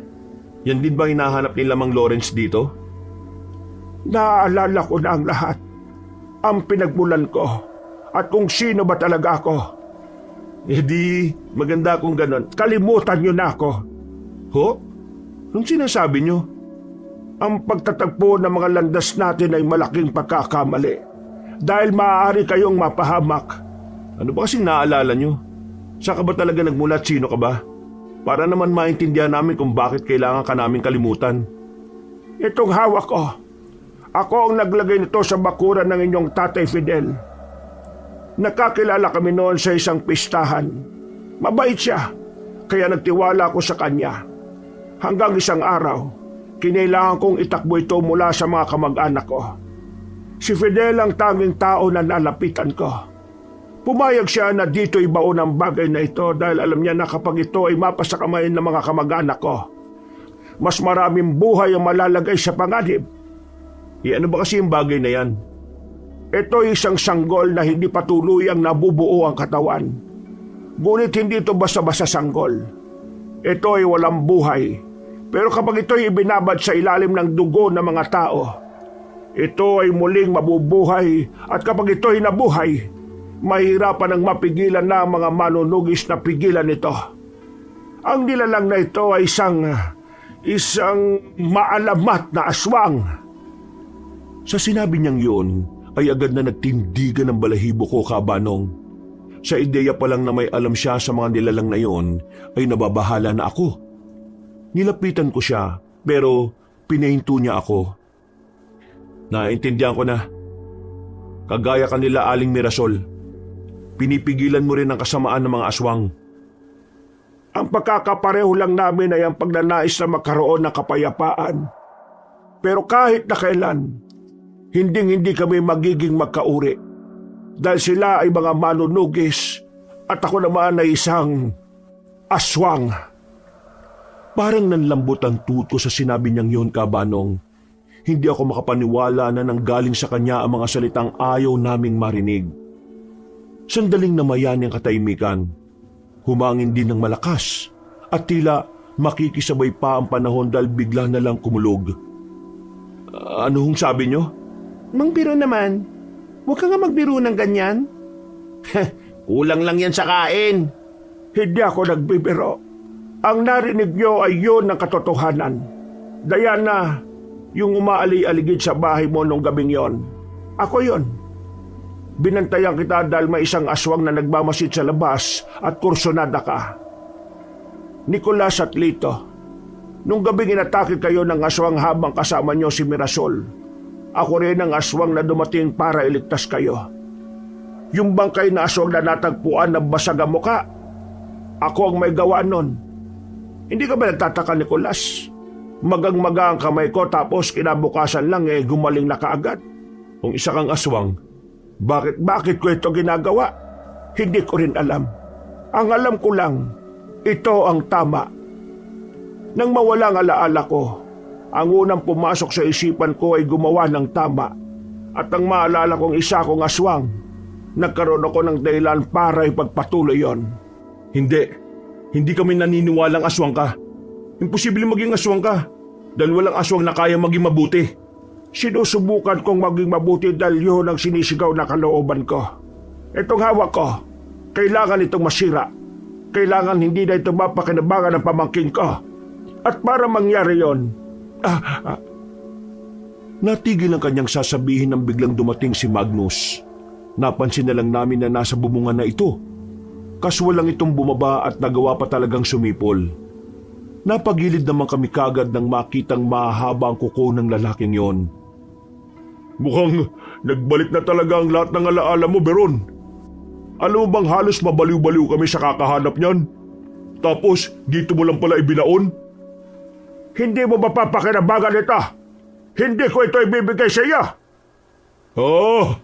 Nasabi mo na siguro sa kanila kung anong nilalang kayo, no? Pero ang tanong ko rito, alam na ba nila kung sino ka? At anong papel mo bilang aswang? Anong pinagsasasabi ba? Etong si Beron, siya lang naman ang tinuturing na pinuno ng lahi namin. Pero itinakwil namin siya dahil naging gahaman siya. Nagkaroon siya ng pansariling hangarin. Itinakbo niya yung hawak niyang yan palayo sa buong angkan. Dahil ang gusto niya, siya ang bubuhay sa sanggol. At para siya rin ang kikilalaning amo. Hindi totoo yan. Mabangis kang aswang, Beron. Marami ka ng pinatay na manunugis. Wala kang awa kung pumaslang. Ikaw ang pinaka-brutal na aswang. Beron, huwag kang umasa na parang isa kang anghel, ha? Ikaw ang pinakamasama sa aming lahat. Hindi yan totoo. Manahimik ka! Ibigay mo na sa akin yan. Hindi ka karapat-dapat dyan dahil sakim ka. Manahimik ka! Nagulat na lang kaming tatlo nang biglang umangil ng malakas si Mang Beron. Sobrang bilis niyang nilapitan si Magnus. Gamit lang ang isang kamay, dinakma niya ang lalaki at saka binalibag sa gilid. Hindi kami makapaniwala na magagawa niya yon. Parang hindi siya matanda kung kumilos. Walang palag sa kanya si Magnus.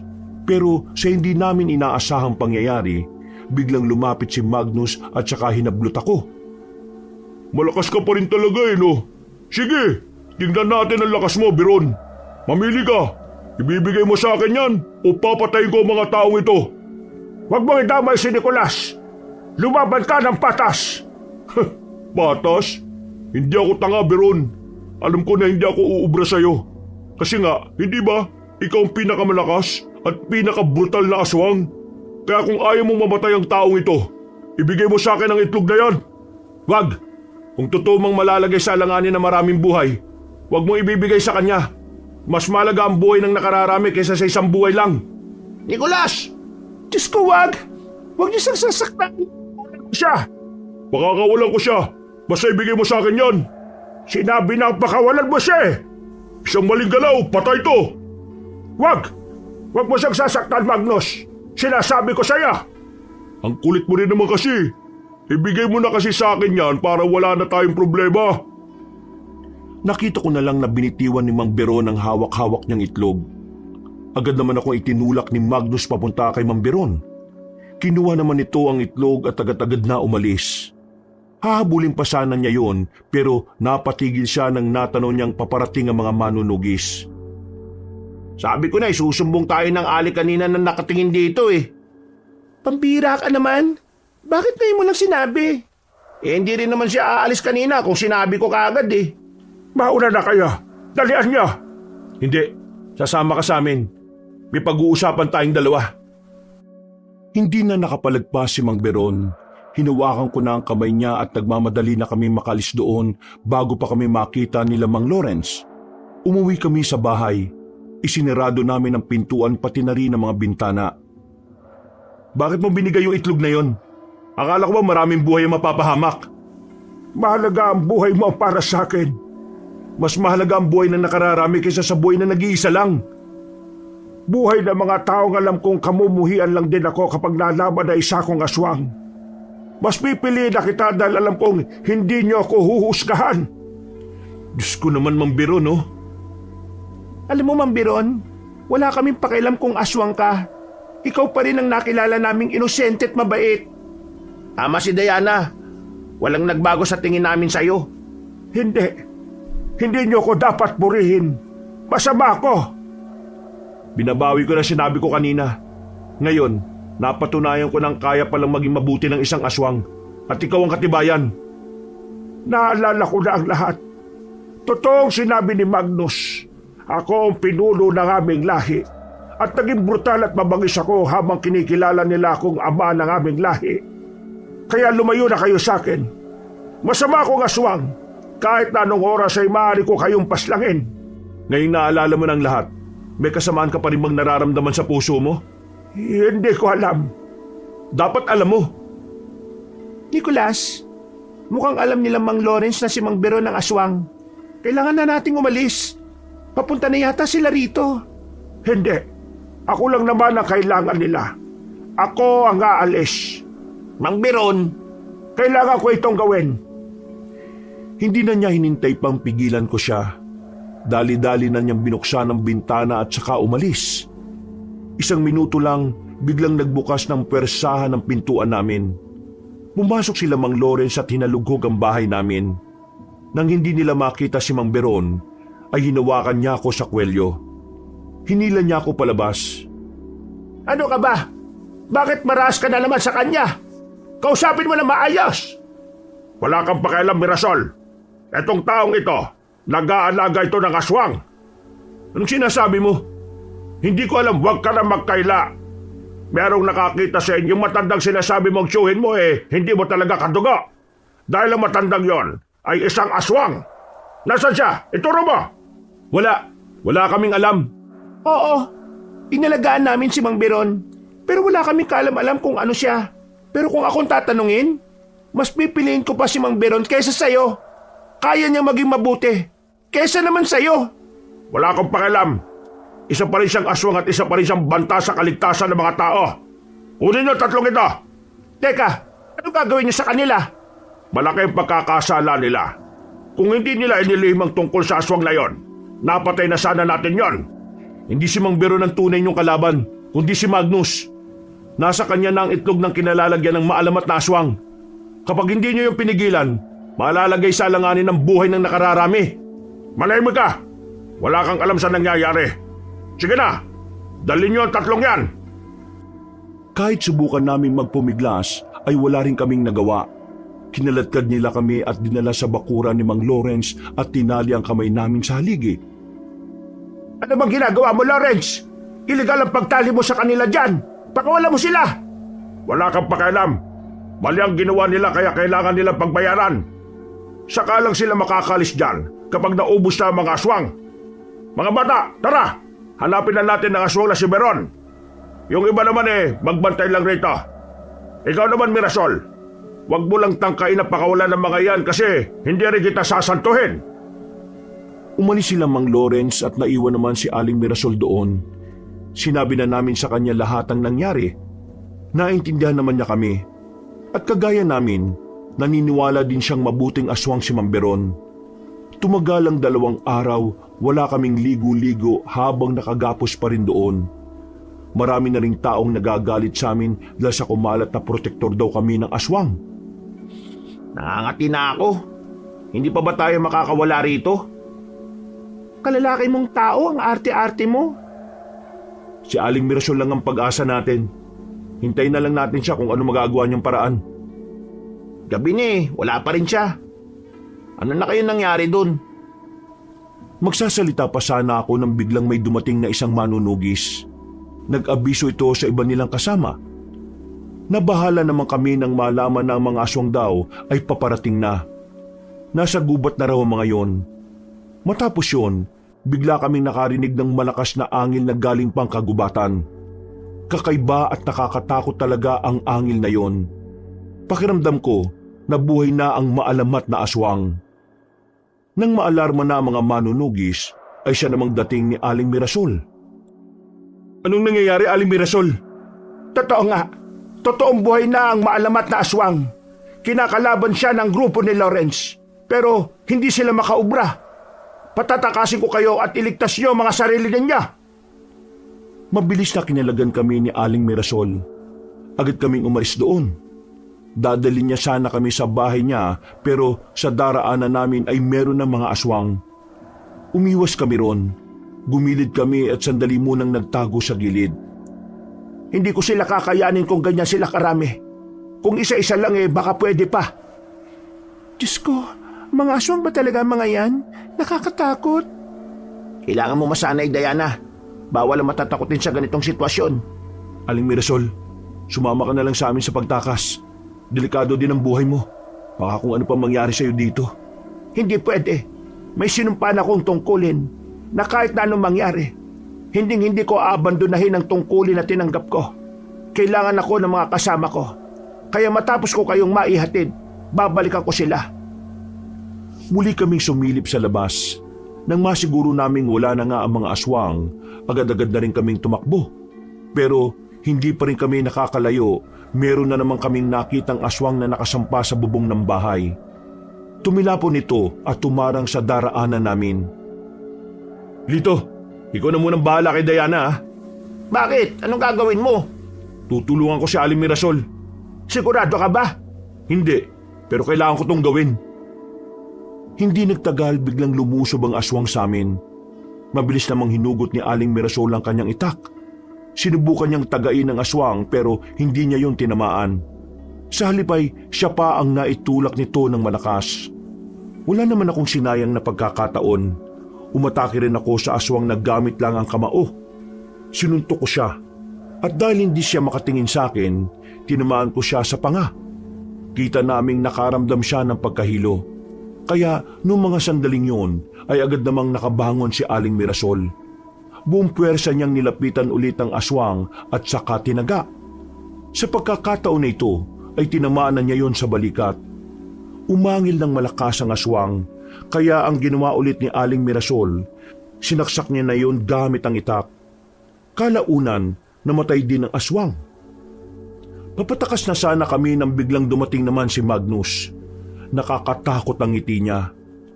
Parang anumang oras ay handa niya na kaming gawing pagkain. At saan naman kayo pupunta? Tingin niyo makakaalis kayo? Bakit? Tingin mo natatakot din kami sa'yo? Gumapang na mabilis si Magnus. Sa bilis niya ay hindi na namin naagapan ng paglapit niya. Natagpuan ko na lang ang sarili kong bumalandra na nasa lapag, habang si Aling Mirasol naman ay dumudugo na rin ang labi. Nang idako na ni Magnus ang tingin niya kay Diana at Lito, dito na ako mas kinabahan. Lalapit na sana siya sa dalawa pero biglang lumabas si Mang Lawrence sa gilid. Galit na galit itong lumapit kay Magnus at saka pinagtatataga ng hawak na patalim. Tinamaan si Magnus sa iba't ibang parte ng katawan kaya agad itong dumistansya. Walang yakang aswang ka! Pinatay mo mga kasamahan ko! Ah, ikaw palang pinuno ng mga manunugis? Parang walang nangyari kay Magnus nang gumapang ito ulit ng mabilis. Inatake nito si Mang Lawrence at sa sandaling yon ay sabay na silang nagsagupaan. Kitang-kita ang kahusayan ni Mang Lawrence pero mas magaling din namang umilag si Magnus. Kaya maya-maya pa, tinamaan na nito ang matandang manunugis. Tumilapon si Mang Lawrence sa gilid pero hindi pa rin natapos ang lahat. Nilapitan siya ulit ni Magnus at saka pinagsisisipa hanggang sa mahirapan itong bumangon. Ang kapal ng mukha mong umarap sa akin, mga mahihinang aswang lang naman ang kaya mong talunin. Makinig kayo! Wala na kayong magagawa. Nabuhay na namin ang maalamat na aswang at paparating na siya rito. Mauubos na kayong lahat! Akmang papaslangin na ni Magnus si Mang Lawrence pero sumulpot bigla si Mang Beron. Nakaanyong aswang na ito. Para itong mabangis na hayop na lumapit kay Magnus. Pinagbubugbog niya ito at nang hindi na makatayo, dinukot ni Mang Beron ang puso nito. Ganun lang kadali nitong pinatay ang aswang na iyon. Mang Beron! Pumunta na kayo sa ligtas na lugar. Kailangan niyong umalis dito. Nasa baryo na natin ang maalamat na aswang. Paano ka? Itatama ko ang pagkakamali na nagawa ko noon. Umalis na si Mang Beron at agad naman kaming nagtungo sa bahay ni Aling Mirasol. Isinama na rin namin si Mang Lawrence para magamot siya. Habang naroon kami, hindi mapakali ang kalooban ko. Mula kasi sa kinalalagyan namin ay naririnig ko pa ang nangyayaring labanan. Kaya bandang 10:00 ng gabi, lumabas ako ng bahay nang hindi nila alam. Nagtungo ako ulit sa baryo namin. Pagdating ko ay marami ng mga nakahandusay na bangkay sa gilid. Karamihan ay mga bangkay ng aswang at ang mangilan-ngilan naman ay mga manunugis at sibilyan. Hinanap ko ang naririnig kong malakas na angil. Hanggang sa natagpuan ko na lang si Mang Beron sa mismong bukirin namin. Kaharap na niya ang maalamat na aswang. Isang nilalang na kasing tangkad at maskuladong katawan. May buntot at matutulis sa mga kuko. Hindi ito sanggolo ano paman. Isa itong lalaki na maihahalin tulad sa literal na pisikal na anyo ng dyablo. Mang Beron! Bakit ka pa pumunta rito? Nakita kong sugatan na si Mang Beron. Duguan ang kaliwang kamay niya at sira-sira na rin ang damit. Base sa itsura niya ay parang hindi na niya kakayaning tumagal sa labanan. Habang ang halimaw na nasa harapan niya ay nanatiling malakas. Mga ilang sandali pa ay muli itong umatake. Binalibag ng ilang ulit si Mang Beron. Para siyang ginawang papel. At habang ginagawa yon ay tumatawa-tawa rin ito. Binalibag siyang muli papunta sa harapan ko kaya agad naman ko naman siyang nilapitan. Mang Beron! Nicolas! Maraming salamat sa kabutihan niyo sa akin. Hindi ko kayo makakalimutan. Ano bang sinasabi mo dyan? Kayo ang nagparamdam sa akin na kaya kong maging mabuting nilalang. Kayo ang naging dahilan kung bakit mas niyakap ko ang liwanag sa kabila ng madilim kong nakaraan. Huwag ka magsasalita ng ganyan. Para ka namang namamaalam eh. Tandaan niyo palagi na minahal ko kayong tatlo bilang mga anak ko. Kahit na mabigat si Mang Beron, sinubukan ko siyang buhatin. Yung aswang naman ay parang pinaglalaruan lang kami. Hinayaan niya kaming tumakas dahil alam niyang maaabutan niya rin kami. Tumapit ka lang, Mang Beron. Makakalis din tayo. Iligtas mo ang sarili mo. Hindi kita iiwan. Makakaligtas tayong dalawa. Walang mamamatay. Dahil sa makipot ang dinaanan namin, napatid ako sa tinatakbuhan ko. Pareho kaming natumba. At sa pagtingala ko, saktong nakatutok ang liwanag ng buwan sa maalamat na aswang na nasa harapan na namin. Ako sana ang papaslangin ng aswang na yon, pero biglang humarang si Mang Beron. Bumao ng mahahabang kuko ng aswang sa dibdib niya. Mang Beron!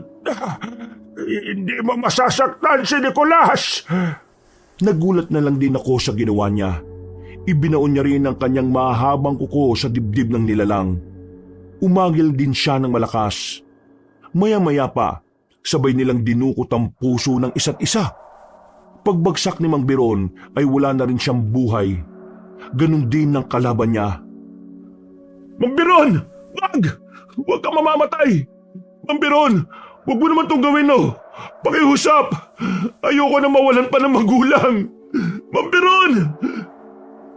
Pero kahit na anong gawin kong alog sa kanya, wala na talaga dahil bago pa tumulo ang mga luha ko, Kabanong, alam ko nang malabo nang mabuhay pa siya. Niyakap ko na lang si Mang Beron at saka humagulgol. Halos sisihin ko ang kalangitan noon ng mga sandaling yon. Sobrang sakit na nangyaring yon para sa akin, Kabanong. Yun na yata ang pinakamasakit sa lahat dahil sa mismong harapan ko pa namatay ang itinuturing ko na ring ama. Pero ang kamatayan na yon ni Mang Beron, yun ang nagligtas sa maraming buhay. Kung hindi niya napaslang ang maalamat na aswang, malamang sa malamang ay mas marami pang mga tao ang mapapahamak. Dito ka lang ba? Gusto mo samahan kita? Hindi na. Mauna na kayo. Alam ko na masaya na ngayon si Mang Beron dahil nagawa niyang misyon niya. Kaya dapat maging proud tayo sa kanya. Siya ang nagpatunay na posibleng mangyari ang imposible. Na pwede palang maging mabuti ang isang aswang. Siya ang pinakamabuting nilalang na nakilala ko. At kahit na kailan, hindi yun magbabago. Nasa kagubatan ako, nakatayo ko sa harapan ng libingan ni Mang Beron. Hanggang sa mga sandaling yon, parang hindi ko pa rin kayang bitiwan ang katotohanan na wala na siya. Makalipas ang ilang araw, tuluyan ng kinilala ng mga tao ang kabayanihan ni Mang Beron kahit na isa siyang aswang.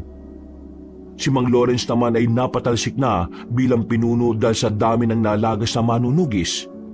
Naggalit sa kanya ang pamilya ng mga miyembro nila at ang pumalit sa kanya ay walang iba kundi si Aling Mirasol. Bumalik na sa normal ang buhay namin, Kabanong, pero hindi na gaya ng dati dahil wala na si Mang Beron. Ganun pa man, kinailangan pa rin namin magpatuloy dahil ang pinakamahalaga naman para sa amin ay matatahimik na ang aming lugar. Nakamit na rin namin ang kapayapaan na inaasahan ng lahat. At hindi mangyayari yon kundi dahil sa isang aswang na mas piniling yakapin ang liwanag upang protektahan ang buhay na nakararami. Hanggang dito na lamang po, Kabanong. Marami pong salamat at pinagpalang araw po sa inyong lahat. Mga kabangers, mga kayanggaw, si Kabanong Puli. Maraming salamat po sa inyong pagsubaybay sa napakagandang kwento natin ngayong araw na ito. Kung nagustuhan niyo po yung kwento natin, huwag niyo pong kalimutang mag-subscribe kung bago pa lang po kayo sa channel natin, ha? At syempre, pindutin niyo na rin po yung notification bell para lagi po kayo nanonotify pag may mga bago tayong mga videos. At syempre, mag-comment na rin po kayo at mag-like. Kung medyo nabitin po kayo sa kwento natin, iniimbitahan ko po kayo na dalawin niyo yung dalawa pa nating channel. Dalawa lang po, wala na pong iba. Yun po ay ang Pamela Clamil, na kung saan nagnanarita ko bilang si Lolo Pael at ako din po bilang Kabanong. Mag-subscribe na rin po sana kayo doon dahil kukunti pa lang mga subscriber natin. At syempre, mag-comment na rin po kayo at mag-like para malaking tulong po sa channel namin. Kung medyo nabitin pa rin po kayo, iniimbitahan ko rin kayong puntahan ang bagong-bagong channel natin, ang Kabanong version 2.0, kung saan meron na pong moving images doon. So may mapapanood na po kayo habang nakikinig kayo ng magandang narration na meron na rin pong music and effects. Kaya mas lalong maganda. At sana po'y mag-subscribe rin po kayo sa channel na yon para makasama kayo sa first 100,000 subscriber ng channel na yon. At para hindi po kayo mahirapan na hanapin ang mga channels na nabanggit, ilalagay po namin sa description or sa pinned comment yung links ng mga nasabing channel. Hanggang sa susunod na mga kwento, wakas!